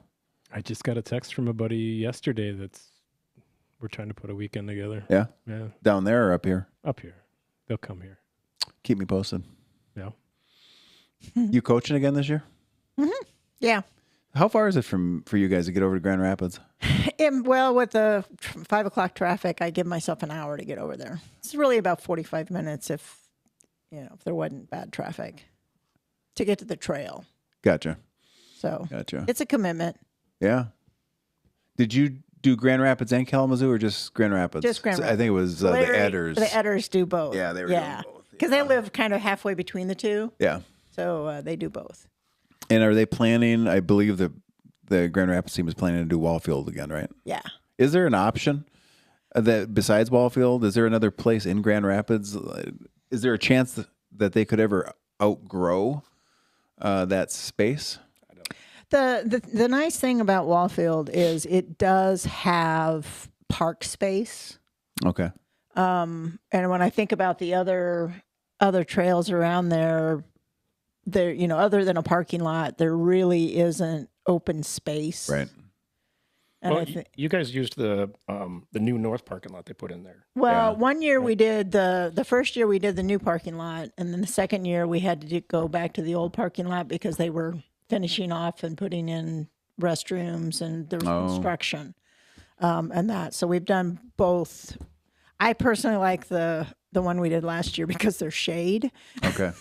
Yeah, that other one was pretty much exposed. It was all exposed. It was. Yeah. I mean, it was like Yeah. you had to get through stuff just to okay, let's get this through and Right. get everybody here so we can get out of here. Yeah, and it gets hotter Yeah, for you guys down there really, than up here. Really hot. Yeah, it was brutal. What age group did you work with? 9 and 10, and the 2 years I Both ended years? up with, I ended up with basically the same group the second year. Oh, wow. I had like a core of 6 out of the 9 were the same. No kidding. Yeah, which was really cool to be able to see the growth and the progression and the comfort level was just different. Yeah. And so Yeah. it's a good group. It's a good age because they're willing to try anything and everything. Mm-hmm. And that, but they're not quite full of themselves yet. That's pre-middle school. Yes, pre-middle school. Yeah. What's the experience been like for you working with the kids and just seeing their progression? It's really cool. I've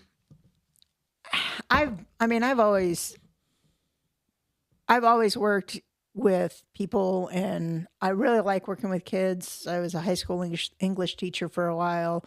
I was a recreation therapist for a while. I was in outdoor education, did camps, like residential camps. And when I was in college, I ran those. And I've always kind of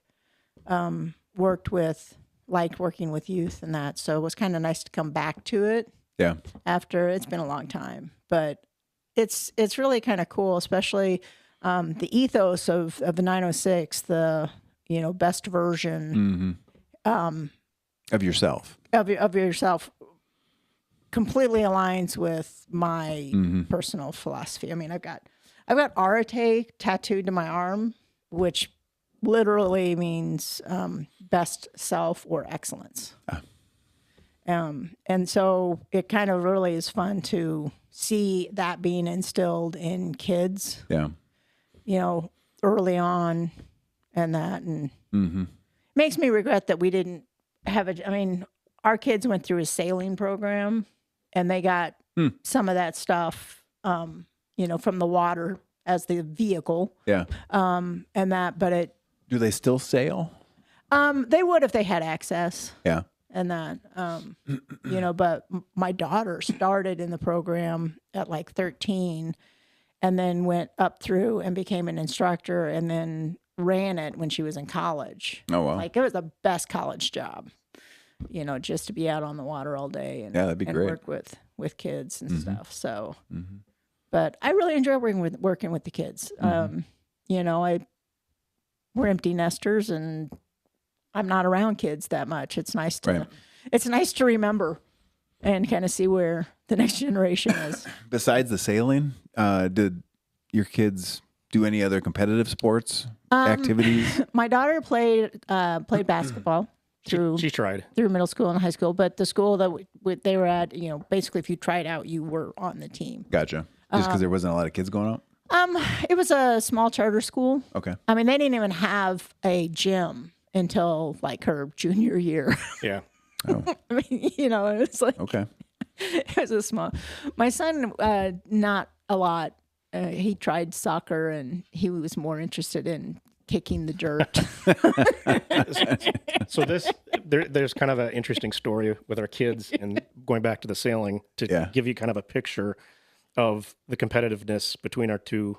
They used to compete in these little regattas on these little Optimist boats. They're these small little boats for the kids. Little square sailboats. Little square things.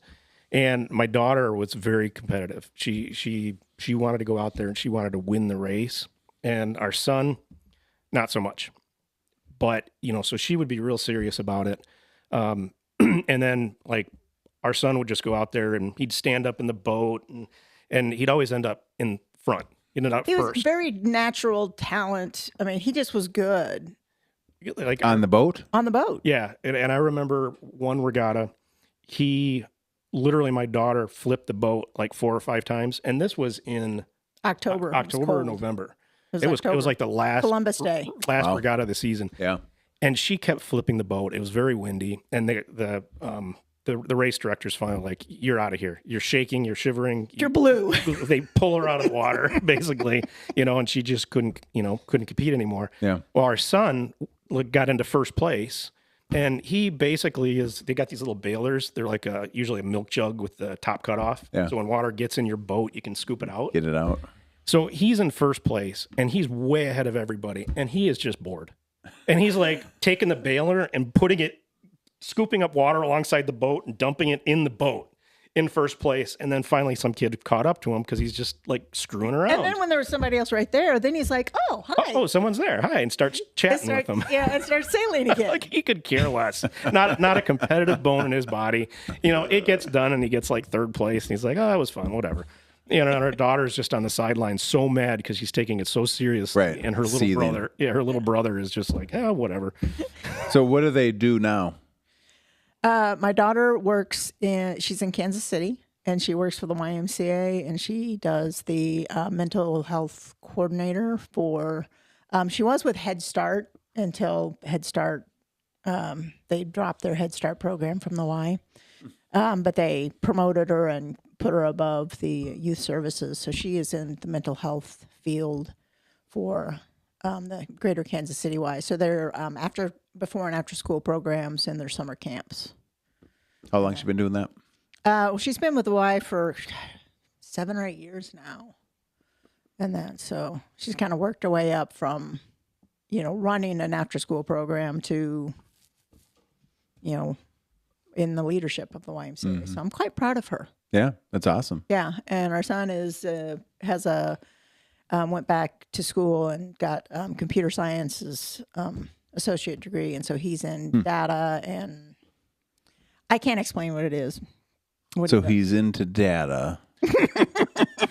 Yeah, he works for a company that they optimize like search results and write programs, and so he's They basically collect he's a data programmer. and then farm out the information in whatever form people need it. So is he more, do you think, analytical? No, he's actually on the back end of the code, so he's writing the software. He's writing the software. Okay. What kind of personality has he got?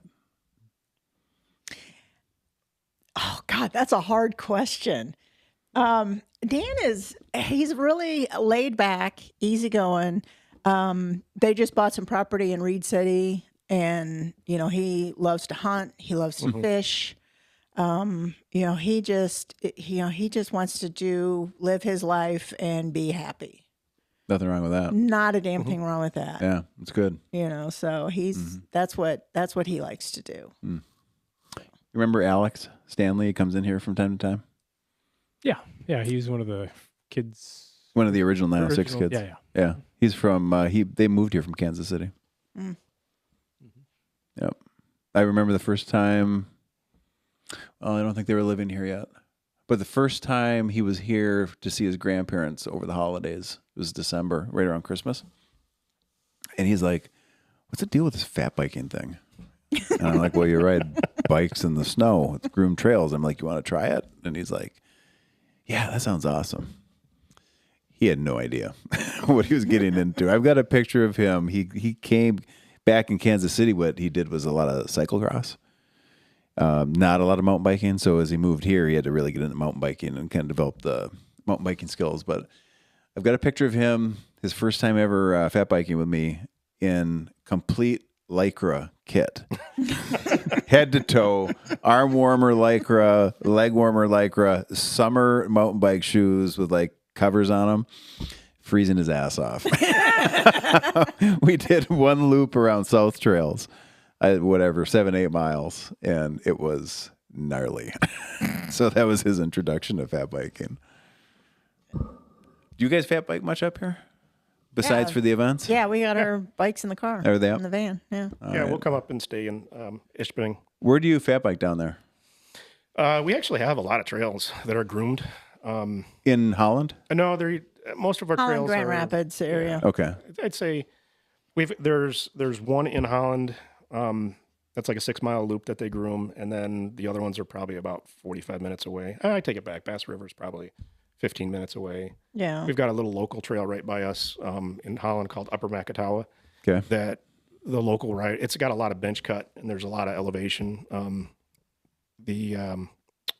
What we try to do is keep it open, so it's not groomed, but we'll try to get tracks in there. So it's Gotcha. not self-groomed. Right. Just from riding. Yeah. Yeah. It's a little more technical trail. How much snow do you actually get? Well, right now we've got a foot.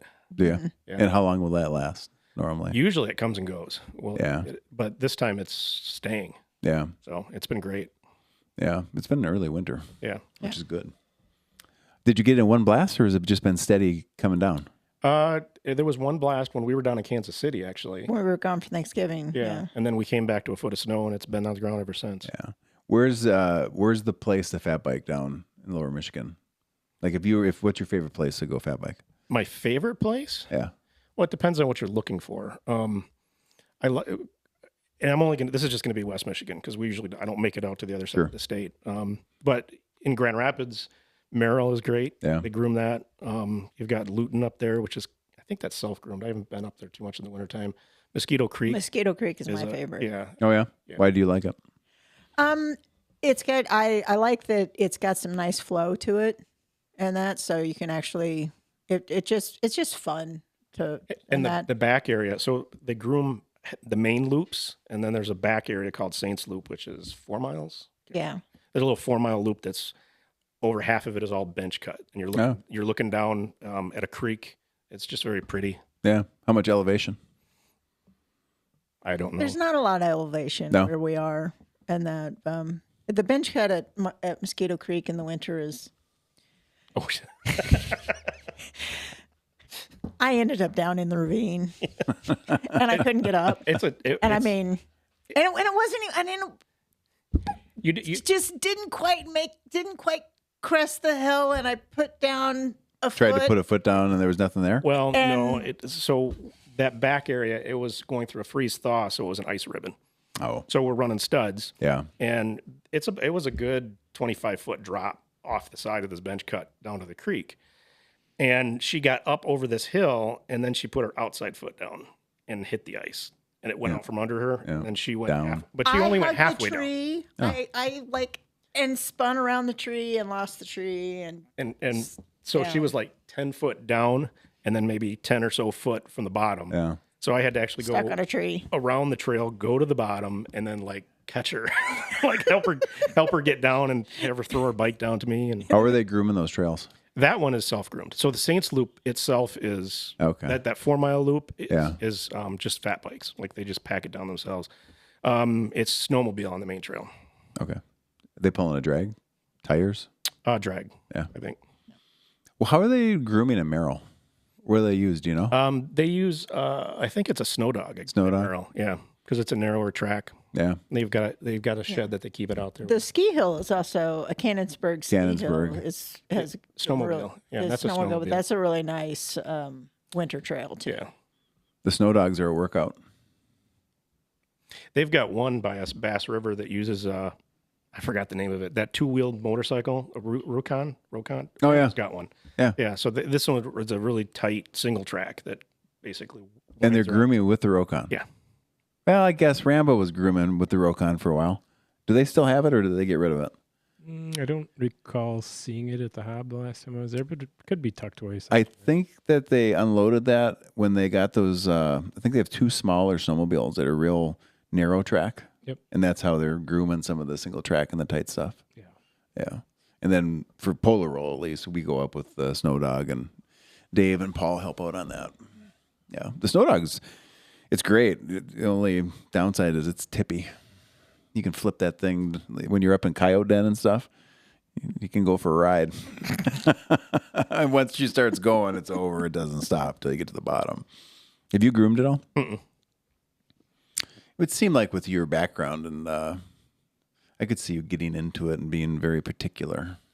Well, it is fun to go do our local trail out of Mac. We Yeah. do snowshoe that to pack it down. Yeah. So if we get a lot of snow, we'll pack it down Yeah. and try to put it out on the Facebook page for people to open it up Yeah. with their bikes. Yeah. If you consider that grooming. Yeah. No, that is. I mean, we have snowshoe groomed like that Harlow connector several times for Polar Roll when we've had the route in Marquette, because they couldn't get equipment in there, and for some reason they wouldn't take the Snow Dog over there. I think since now they have, but for a while we would only be able to do it with snowshoes, and it actually does a really good job if you get enough people on it. Yeah. Yep. You know, knocking it in. You signed up for Polar Roll? I do the EX. Okay. So our plan is to come up early. So we'll do an EX route on Friday. We'll volunteer on Saturday Great. because I don't like the mass start. Yeah. And then he recovers and he does the ultra. The Ultra. EX is in El Qual this year. Yeah, it's interesting. I've the only time I've been on a fat bike in El Qual is with the old Fatish race. Yep. Yeah. For the most part in El Qual, we're going to end up grooming in conjunction with their groomer operation. The short EX will be all within El Qual. The long one will end up starting in El Qual, going into Nagani, tie in from Nagani into Ramba, eventually get you back to El Qual. Okay, so cross 41 twice then. Yeah. Yeah. Yes. I was wondering how you're going to connect that. Yeah. Yeah, that'll be fun. We were going to do that 2 years ago. I can't remember why we didn't. I think it was snow issues. We just didn't have enough snow to get back in there, because there's a trail along the north side of Teal Lake that we're going to have to groom. It looks like we're going to have enough snow this year because we already have a lot of snow, or a decent amount of snow. How much snow is up by your house? Good amount. Yeah, more than here? At base camp? Yeah, for sure. Yeah, that's what I figured. Yeah, it should be good. It'll be an interesting route because, we used to do the long Marquette Polar Roll, how you'd kind of start at the Ordock, you'd go up through north, and then you go kind of through town, urban, back into trails, and then eventually back down to the Ordock. This one's going to take you in, and Nagani, back into the trails, out into Ishpeming, and then up back to El Qual. So something new. Yeah, looking forward to that. Yeah, keep changing it up a little bit. Okay. Yeah. You want to talk a little bit about what you're doing with coaching? Sure. I coach. Well, talk about it because I actually don't know much about it. So I want to understand, like, what have you put together? So I have 2 coaching certificates, and I got the first one almost 10 years ago. 100%. It was a nutrition base. It was 100% because I have bipolar disorder, and I can't take medication because all the scary side effects I got. So I'm having to manage it 100% with lifestyle. Okay. So, and I had some food allergies and some intolerances and some stuff that, I just always felt like crap. And so we did some research and dug into it, and I started kind of using lifestyle to improve my situation. And in 2020, this group that I'd been following put out a coaching program, and I'd been following this guy for 10 years, and I liked his stuff. He basically wanted to get paid to read books, and so he would do these philosopher notes and 20-minute audio or a 6-page PDF, 5 big ideas out of all these books, and he had hundreds of them. And so when I was like really ill, I would select one of those, and I would listen to it, and I would take notes, and I would try to apply it. And that's kind of how my recovery started. When they offered a coaching program, I was like, I don't ever see myself coaching, but I need the information. So I joined the coaching program, totally for self-mastery, and it ended up being 2020. I started in January, and so COVID hit. And so I'm doing all my stuff online. It's all online anyway. Yep. But it really, really got me through COVID. It's a 300-day program, so it took almost a whole year. And I've been... To become an instructor? To become a coach. Become a coach is a 300-day program. Is the one that I did. Okay. There's lots of them out there that you can get in, 1 week. 300 days is a hell of a commitment. Yeah, because it's all about rebuilding it's kind of like, I was my first client.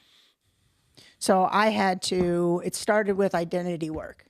What is your why? What is your goal? What do you want? Who are you? What are your values? And kind of building that base first before even getting into the fundamentals of living, which, eating, sleeping, moving, breathing, meditation, all of those things were secondary to who are you as a person. When you say your why, so in this context, are you talking about like your life's why? Yeah, if you think about it, everybody kind of there's a universal goal in life, and that is to live a good life and be happy. Everybody has some version of that. And then you have your unique goal of how am I going to do that? What is that going to look like for me? What does my good life look like? And how am I going to, a lot about service. How am I going to serve? I don't want to live in a bubble and just be about myself. That's what your why is? For Service. me, that's part of it. That's a big part of it. Okay. And so I went through this program, and I have been doing it ever since, and been real involved with the organization. It's called Heroic. Been real involved with them, and have done additional training, workshop instructor, and that kind of thing. I did a workshop in Kansas City last year for the Head Start that my daughter worked with, and I did a workshop with them 2 weeks before the program closed down. So they knew they're out of jobs and everything else. And so being able to go in and give a workshop that basically talked about, their goals and building confidence and, what's the next step and that kind of stuff was really unique to get to do. Yeah. Good timing for them. It was. But I didn't want to coach. And I don't know why I didn't want to coach. Because I kind of had spent my whole life. But you were taking a 300-day coaching program? For myself. Okay. To use it for myself. Okay. That's what I told myself. That's what she told me also. But, So it is legit. but here's the things. I kept feeling this drive, this nudge, this, I stopped working in 2009. Yeah, when I fired her. Oh, were you guys working together? I worked for him. Wow, you're brave. And that's when I had my, basically my crisis that put me in the hospital. Yeah. And was first diagnosed with chronic depression.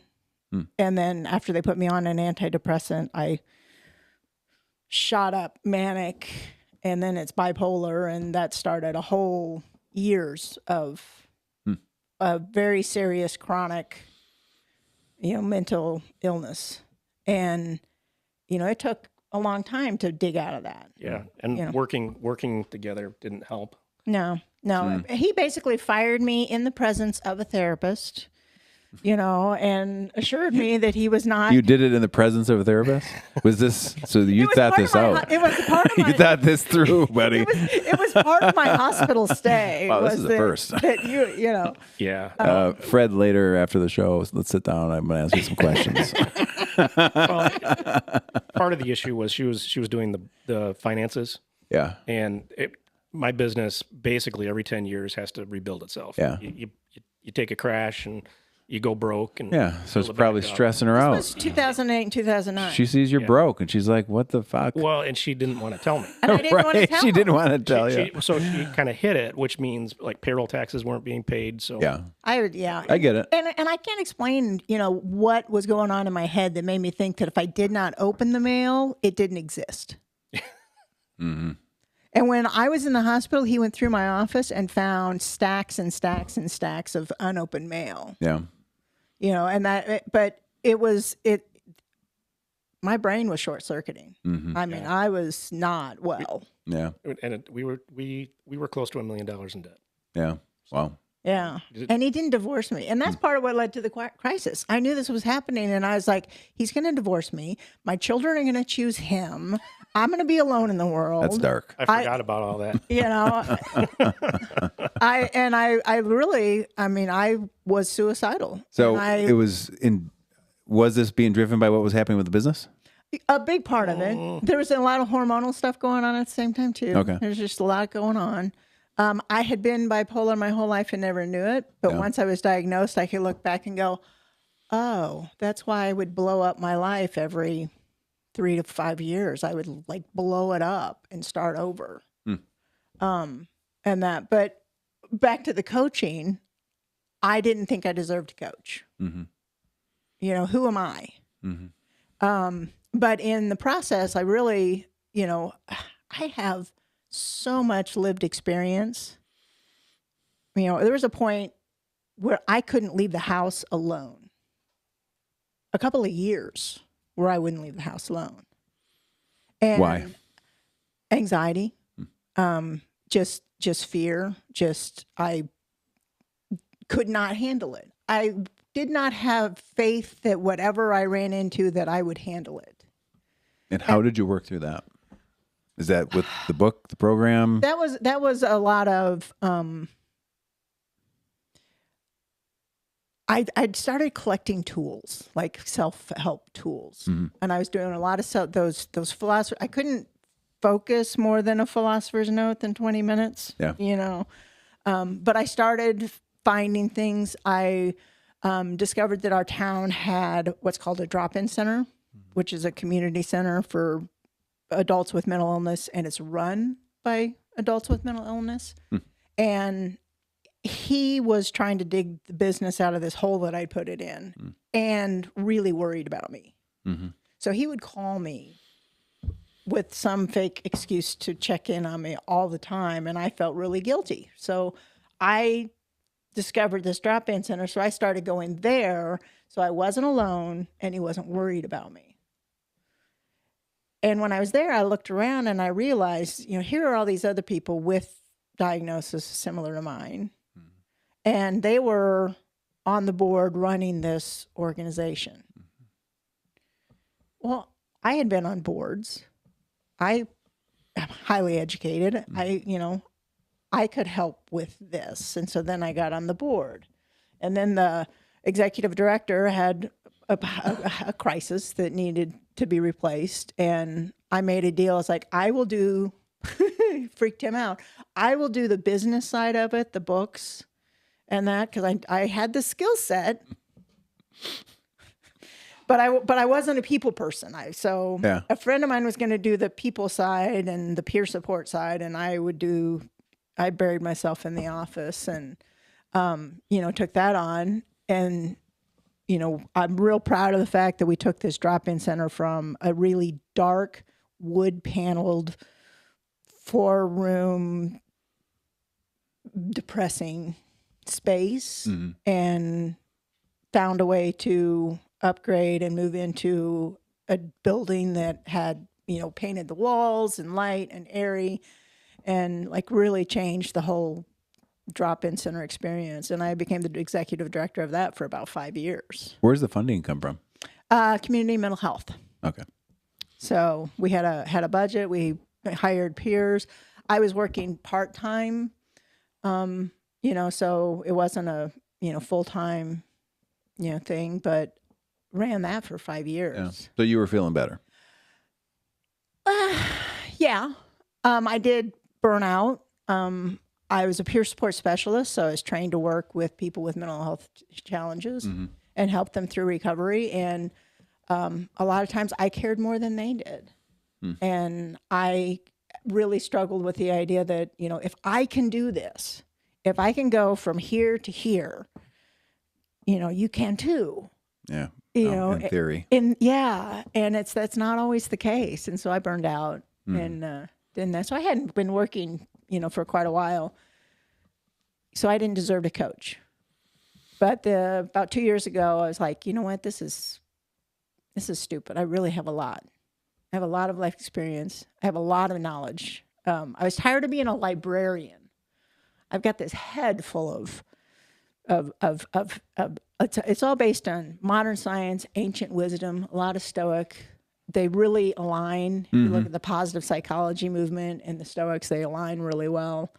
Were you working as a librarian, or were you just reading a lot of books? I just was reading a lot of books. Right. I just had a lot of Just making sure. I want to make sure I'm getting the story straight here. A lot of knowledge. Okay, got it. And so I decided that I was going to start coaching. So you started 2 years ago. Mm-hmm. And what does it look like? So I chose that my skill set is working with women. And so I coach women in a lot of different ways, but the main theme is change is happening and they need a little help figuring it out. So I've had clients that are going through divorce and all of a sudden they're no longer the caretaker and now they are operating and running their own life. I've had some empty nesters that like, okay, I have spent my whole life with these kids and now I have time and I don't know who I am and what I want to do. Yeah. Now what? And now what is actually one of the things that really is kind of my, it's either, oh shit, now what? Or, oh, this is good, but now what? Yeah. And that. So I work primarily one-on-one with women. Okay. So primarily one-on-one. Primarily. Are you doing some group stuff? Now I am. Okay. I have been really intrigued with the idea of building community and doing some group programming. And not a long time ago, 3 years ago, I had an idea before I was coaching. And I said, if I were to coach, I would love to coach mountain bikers. Because I really kind of think that you can teach a lot of life lessons from mountain biking.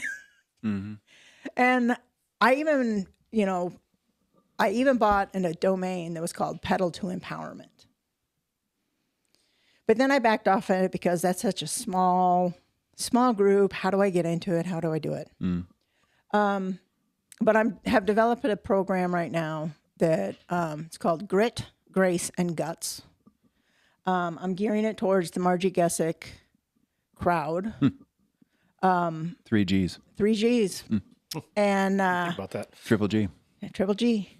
And the idea is You get on Margie Talks, and there's all kinds of information about training programs. I mean, you got a lot of good trainers that are working with Margie Getz. You got Rob Lee, you got the Mudslingers, on the bike stuff, really covered. Yeah. You've got Dawn with Restore Ease, nutrition, who does the nutrition piece. But you know what's missing is how do you prepare your life and manage your life in such a way that you can make room to train for Margie.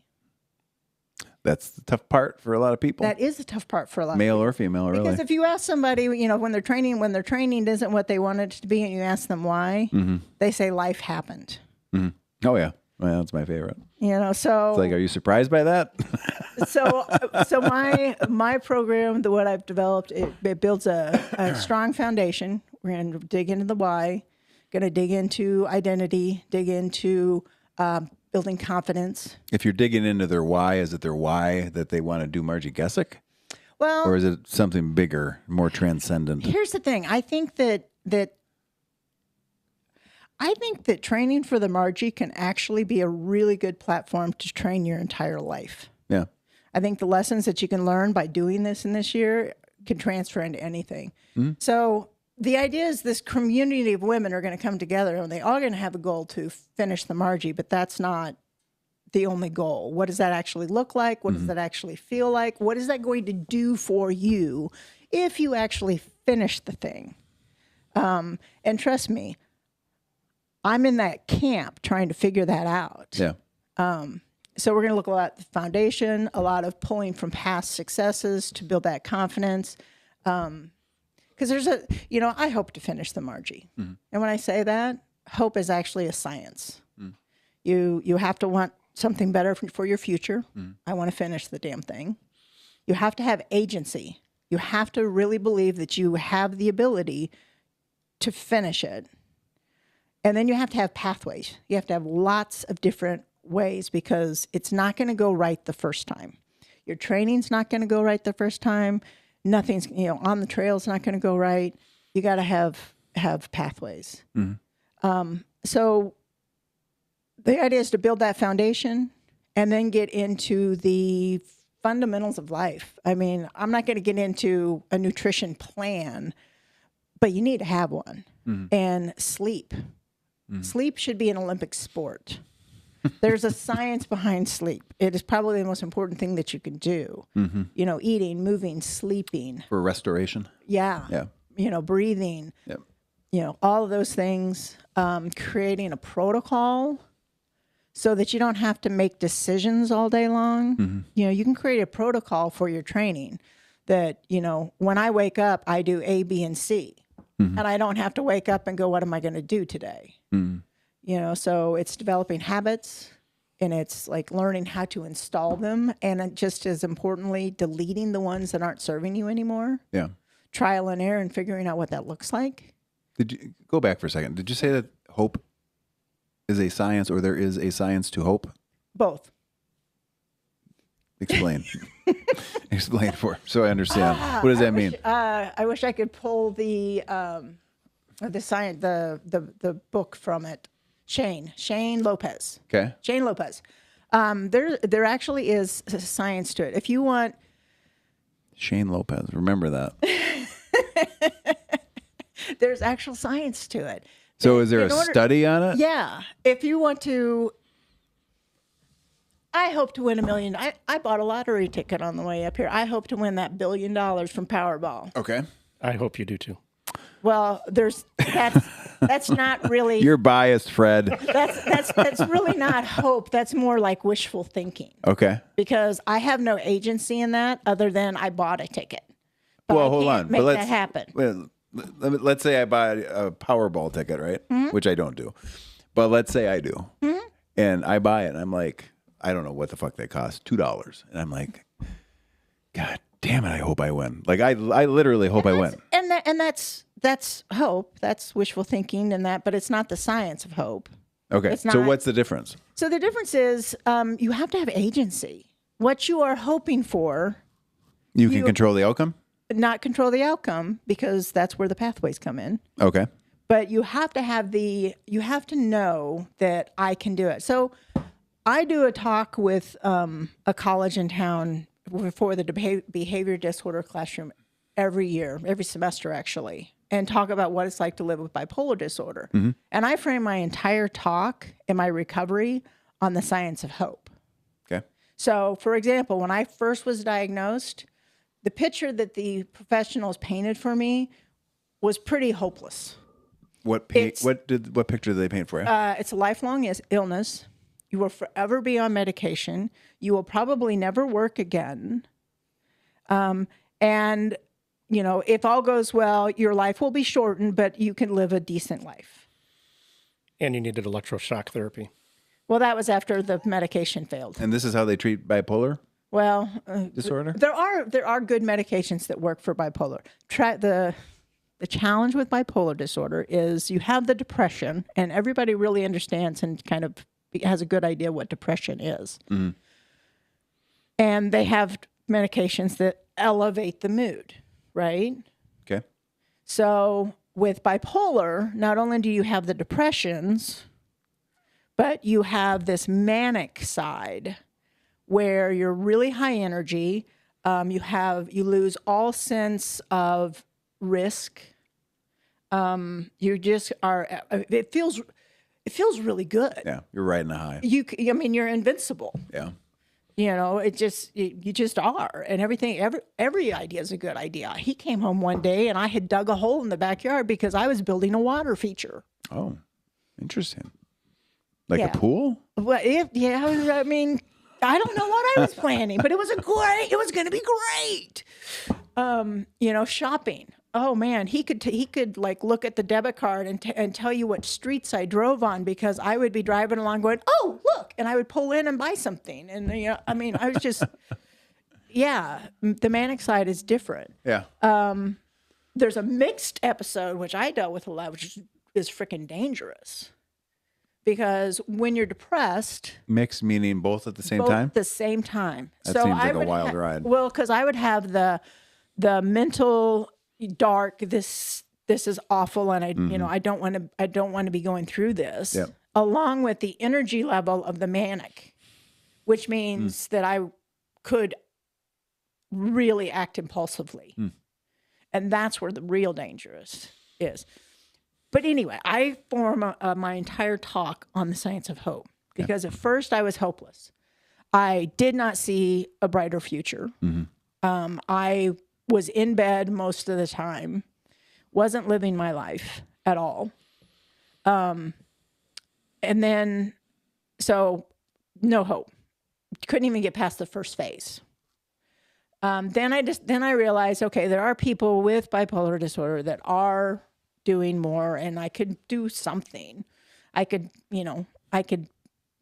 contribute in some way. Sure. So I had a little bit of hope, but I failed a lot and didn't feel like I had a lot of agency. I was trusting the medication. I thought if I do what the doctors tell me, if I take my medication, if I go to my therapy, I'll be okay. Yeah. After my third hospitalization, 3 or 4 years into this, and they said medication is no longer an option. We think you should do shock therapy, electroconvulsive therapy. And, you know, well, fortunately, he said no. Yeah. I would have done it. I was just, whatever. But he was like, you know Why'd what? you say no? There has to be a better way. I mean, I just didn't believe it was almost like the doctor was very flippant about it. Yeah. It was like, all right, well, this is what we need to do. Yeah. I'm like, This is what the I book don't says. believe you. I don't believe you. Yeah. Well, it seems like a fairly extreme step. You know, Yeah. like you take that step, there's maybe you're not coming back the same way. And that's when everything changed. And we started, you know, but I mean, talk about hopeless, like, you know, there goes my agency. Yeah. And then I decided, okay, look, I can do some things. Yeah. And I started doing research. I started reading books. I started, you know, figuring out. I started following this, you know, at the time it was Entheos, then it was, anyway. I started doing my own research, and I started trying things. And then I got involved with the drop-in center, and I started doing that. And I just like slowly climbed out and started living my life again. But at each stage, I went from, hopeless to, okay, I could see a better future, but I don't know how to get there. And then it was, okay, I see a better future and I have some control, and then it got to, okay, I have enough tools in my toolbox that I can do different things when I need to. When this doesn't work, I do that. And I started, and that's what my recovery was built on. Was first you have to believe that you can have a better future. And then you have to believe you have the agency, the ability to make that future happen. And then you have to be willing to do what it takes to get there. So essentially you need to have hope. Yeah, definitely. And what's the tie between hope and confidence? Because it seems like there'd be a fairly strong tie between having hope and confidence. I love confidence. Confidence comes from the Latin confidere, which means intense trust. Mm-hmm. So if you have confidence, you have intense trust in yourself. Mm-hmm. So I love the word confidence. So how do you build trust? If I want to build trust, if I want you to trust me, I need to do what I say I'm going to do, right? Mm-hmm. So when it comes to building self-confidence, the best way that you can build your own confidence in yourself is by doing what you're going to say you are going to do. Yeah. But you also following through. That's the one time that digging into your past is really beneficial. So I mentioned that Crusher 100 was one of my hero bars. Yeah. And it's very true with women. We don't celebrate our accomplishments the way we should. Guys are much better at it, but when I say celebrate your accomplishment, I mean really stop and think about, if I'm proud of something, I'm not proud of sitting on the beach. That's easy. I'm proud of riding 100 miles for 20 odd hours, right? Yeah. So what was hard about that? Why did that feel important to me? How did that change me? What did I have to do to make that happen? How did I dig into that? What resources did I tap? How did I prepare for it ahead of time? All of that stuff can go into it. And really digging in and looking at that allows you to have this library within yourself of things that you can pull from. So when life does get hard, I can pull from that. And I have examples and things that I have dissected and pulled through and pulled that up and own that. Makes sense. So that's how I build confidence.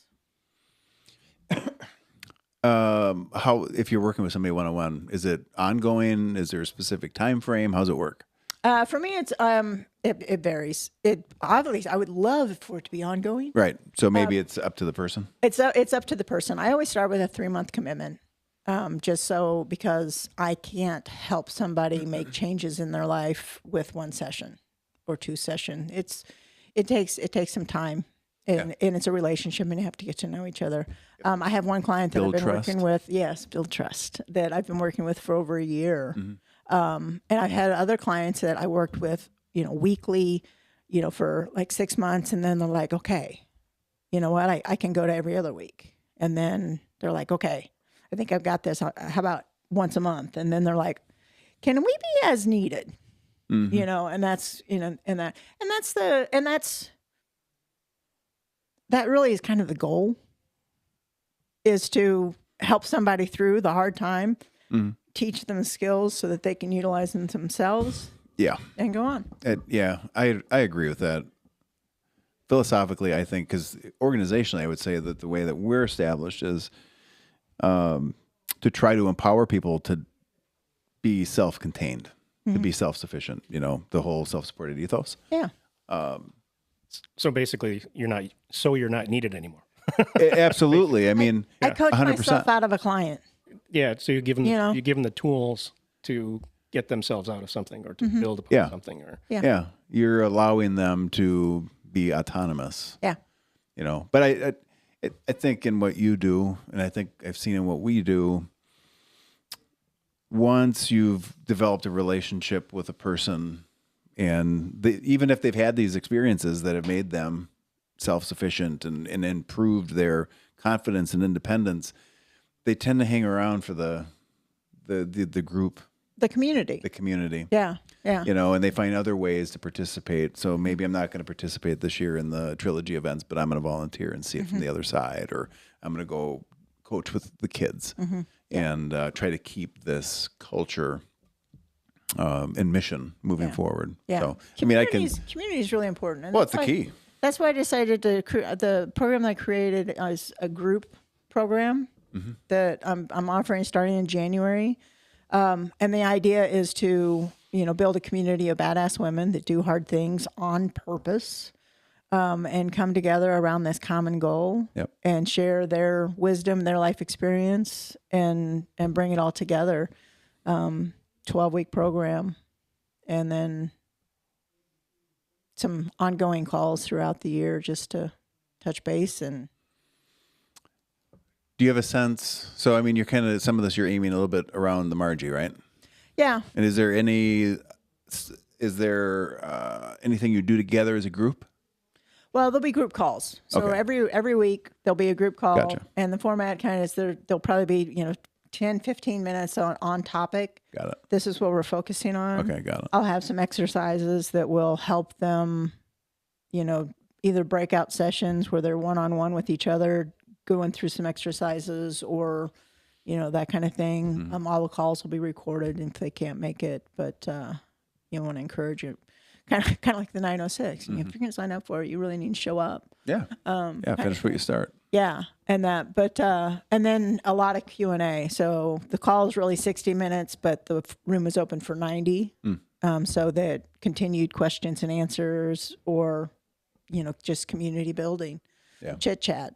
What's going on in your life, kind of stuff. I'm going to keep it small, 8 to 10 max in each group. Yeah.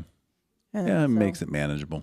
Well, it allows me to actually have a coaching relationship with everyone. Because As the group gets big, it gets tough it does. to handle it, to manage it, Yeah. to coach it. Yeah, but then the community that I'm using, all the different groups will be in the same community to where, if I have a class group that's a Tuesday at 1, they can still talk to, communicate, see what's going on with the Wednesday at 6, kind of thing. Right. Who's out there? Sounds like Heitman, Oh, is it him? I can't tell. What maybe. he must be early. Yeah, it's hard for me to hear through the headset, but I could, that tone, there's You guys know Paul, right? tone. Yeah. Oh, yeah. Fucking character. I love that guy. Oh, by the way, he brought the, can you see the trailer out there? The grooming trailer? He brought it in, so we're going to need to figure out where to park it. I don't know if we have space next to the 906 trailer. Probably plow and make more space. Yeah, we might have to open up another spot. We're running out of spots to put trailers. And that's with one trailer actually up in storage. Which one did I put up there? Was that Delta's? Yes. Yeah, it was Delta's. Mm-hmm. Equipment all over the place. What do you think on the coaching thing as you watch it develop? You going to sign up? She already tells me what to do. She coaches you every day. She tries to coach me. It's Sometimes what he thinks is coaching is really wifing. I swear, I really am trying hard not to coach him, but it's really hard. it's neat to watch her with some of her clients, and see what they get out of it and their growth. I don't know your clients personally, but like for instance, there's one that Juliana, like how many years ago?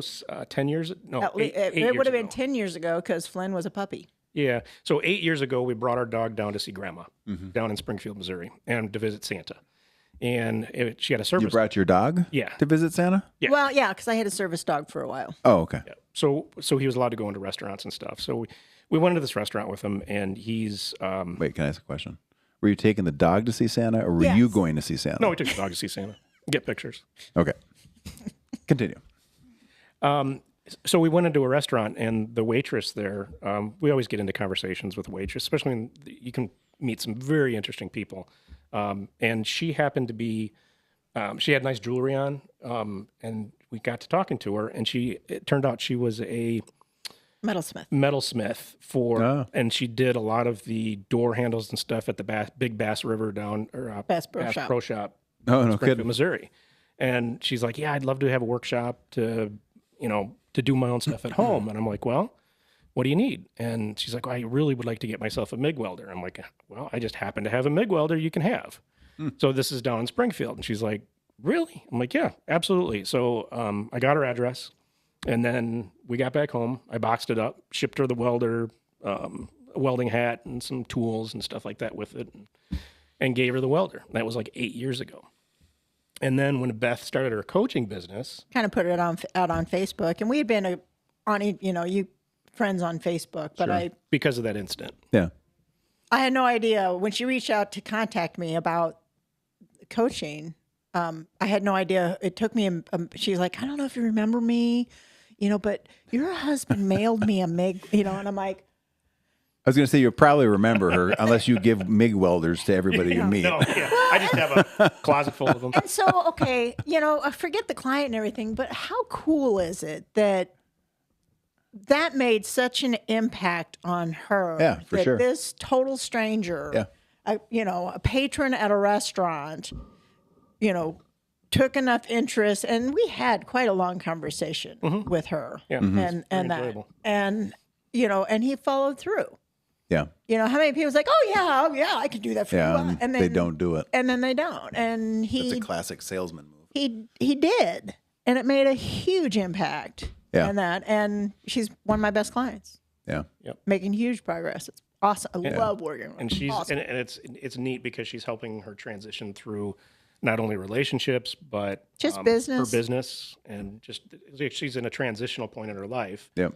that she helped her through. But now you're more of a maintenance, I guess, coaching Yeah. position with her. About every other week now, and yeah, Yeah. And That's it's cool. made a huge impact on her life and where she was and where she wanted to go. And it's been neat cool. seeing the outcome. Yeah. And service. It's like one of those impacting things other where, people. well, it's being a spouse, it's a very myopic perspective of what she does. Like I see everything in the background, but I see what she does, but I don't really get to see The other side. Yeah. So when I can see the other side, They're still Facebook friends. Yeah. absolutely. Yeah. Absolutely. I mean, you find good people in your life and you stay in touch. Yeah. Yeah. No, it is. I mean, that story is, you had this interaction 8-10 years ago, whatever it was. Yeah. Clearly it left a positive impression. Yeah. So And then it comes back around. comes back around. And I mean, that really is just, it like with what we do, we're in contact with thousands of people every year. And you get a lot of opportunities if you want to be annoyed with people. Sometimes be really fucking annoyed, right? The opportunities are there. There is an opportunity every day for an interaction that you could leave and have the impression that you leave behind be negative.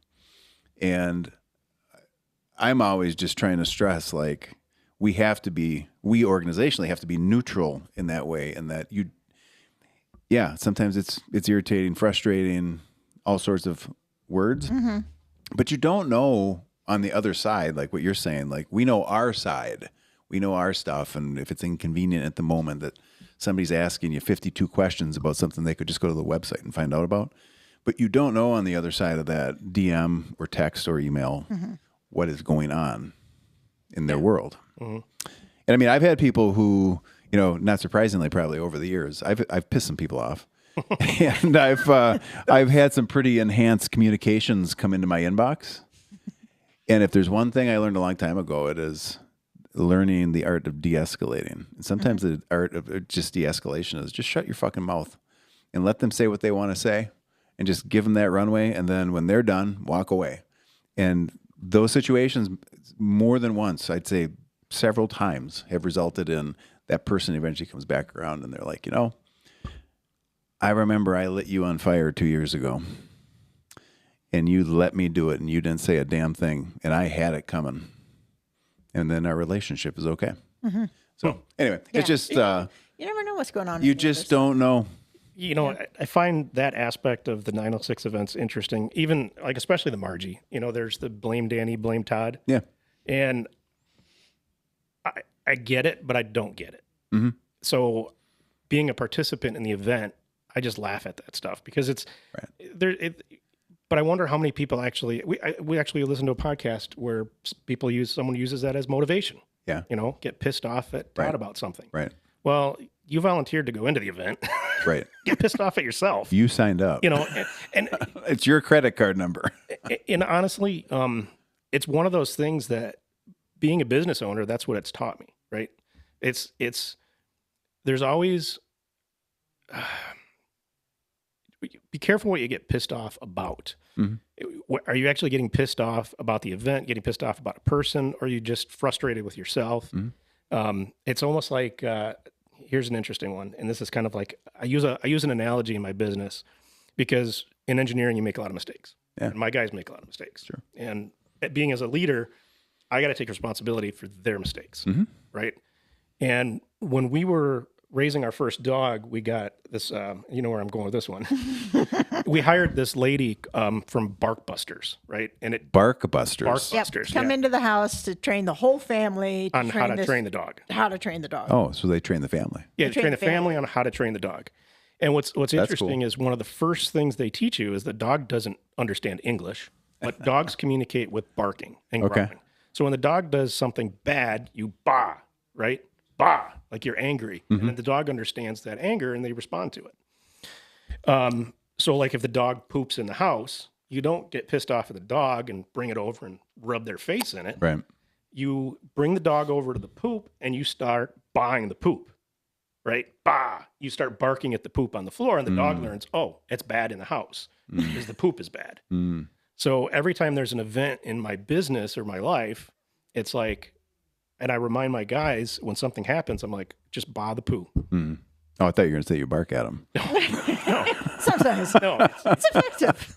yeah, you bah the poo. So what that always means is figure out what the actual, derivation of your problem is. Yeah. And get mad at that. Don't get mad at the person. Yeah. And that's how I look at the Margie. Like, Yeah. don't get mad at the event or the course. You chose it. You could have stayed in bed that day. Yeah. You know? Yeah. The signs when they were put out the first year, it was a joke. It was a last minute, Yeah. like, oh man, it'd be funny is if we put blame Danny and blame Todd signs at the base of every nasty climb. And I literally thought of it days before the event. So we had them printed and then we ran out with a staple gun and started stapling them up on the base of There were a lot of them, weren't there? all the hills. Yeah. There's less now. They've become less, prevalent. Yeah. It's more arrows. But that's really what it was. It was a joke. And then that really took hold because right away it's like, who's this fucking Danny? And who's that fucker Todd? I got a few words for him. Yeah. And then it just, from there, it just took off. Yeah. It became it took on a life of its own.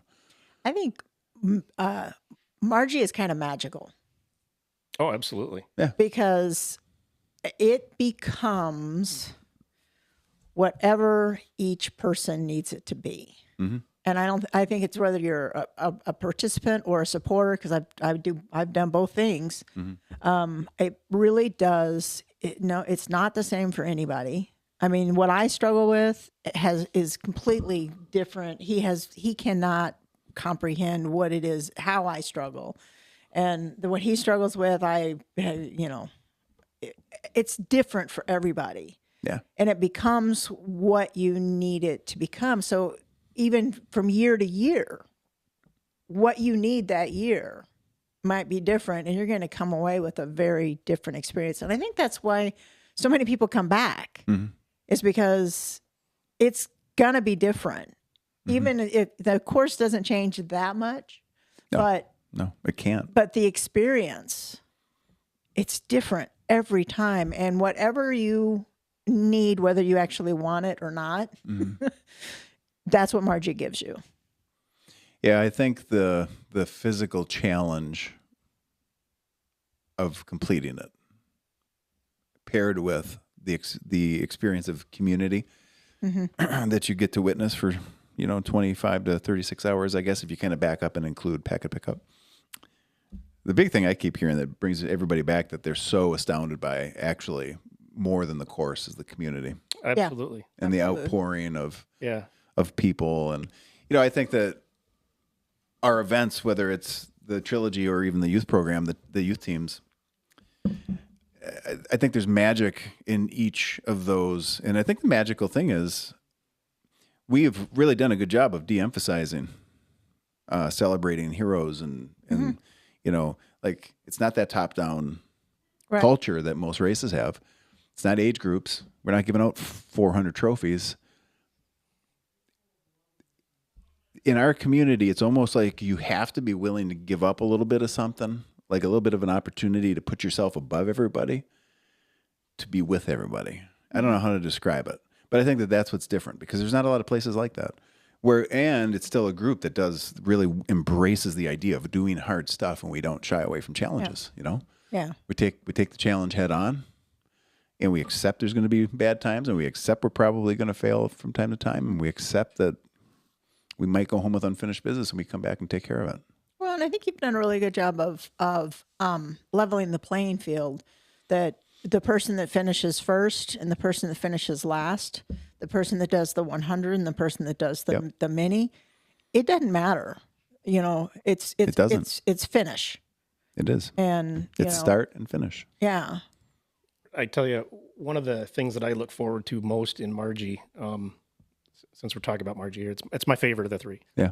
You can tell, is Margie Camp.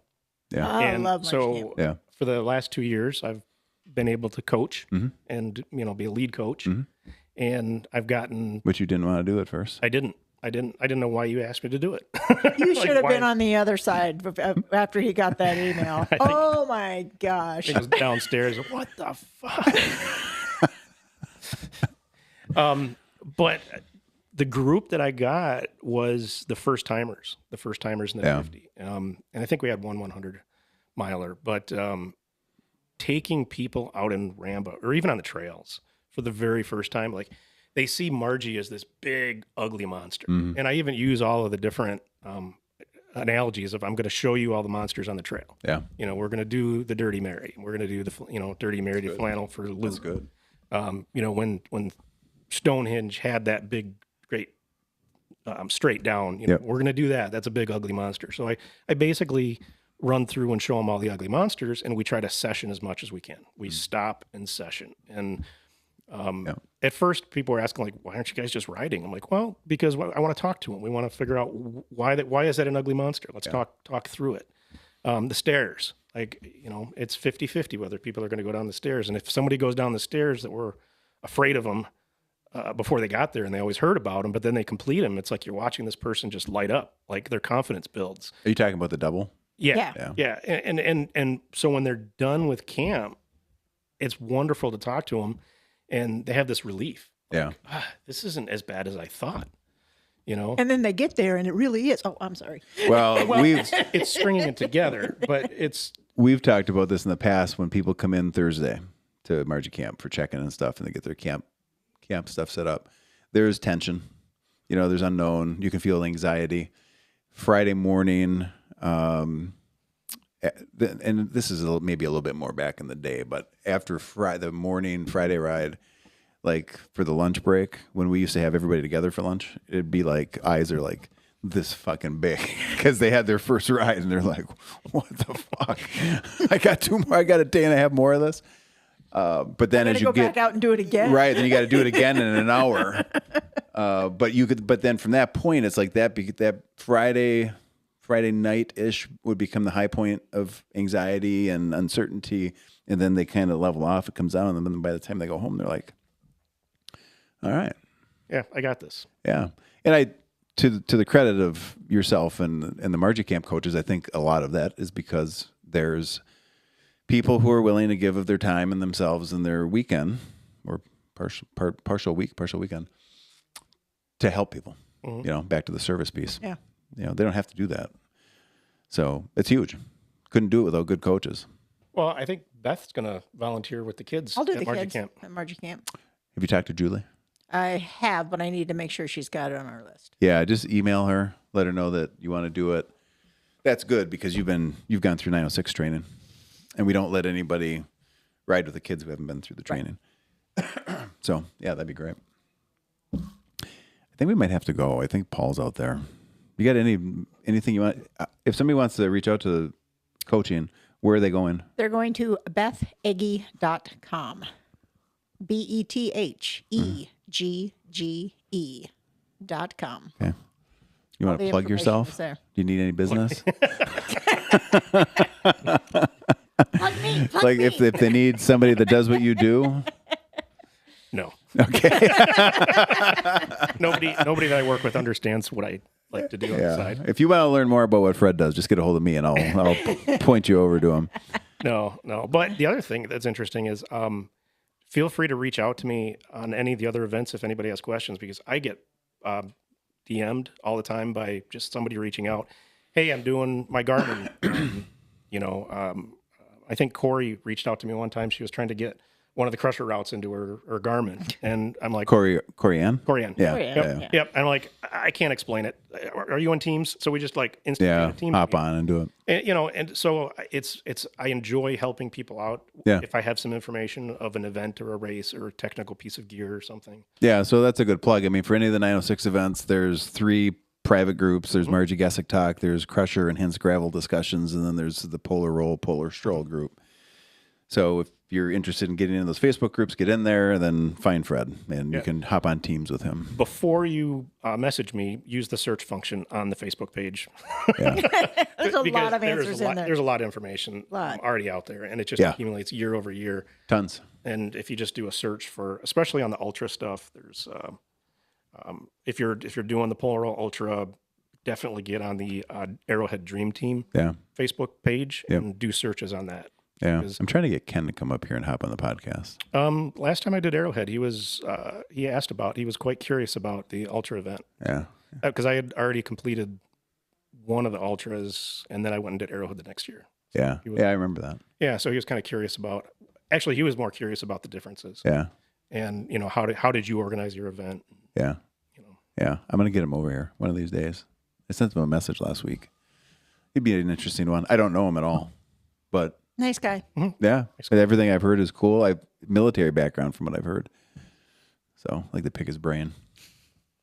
Anyway, we're going to roll so I can go talk to Mr. Paul Heitnen. Thanks for coming up, guys. Yeah. Hopefully you get a couple people reaching out to you. Yeah. I'm Coach him up. Hoping it'll get your ass ready for Margie. Hey, I've got a plan. Yeah. I'm gonna end it by telling you got 25 hours. I know. You got 25 hours. I mean, you did the Crusher 100 in 22 or 23, whatever it was. I know I can do it.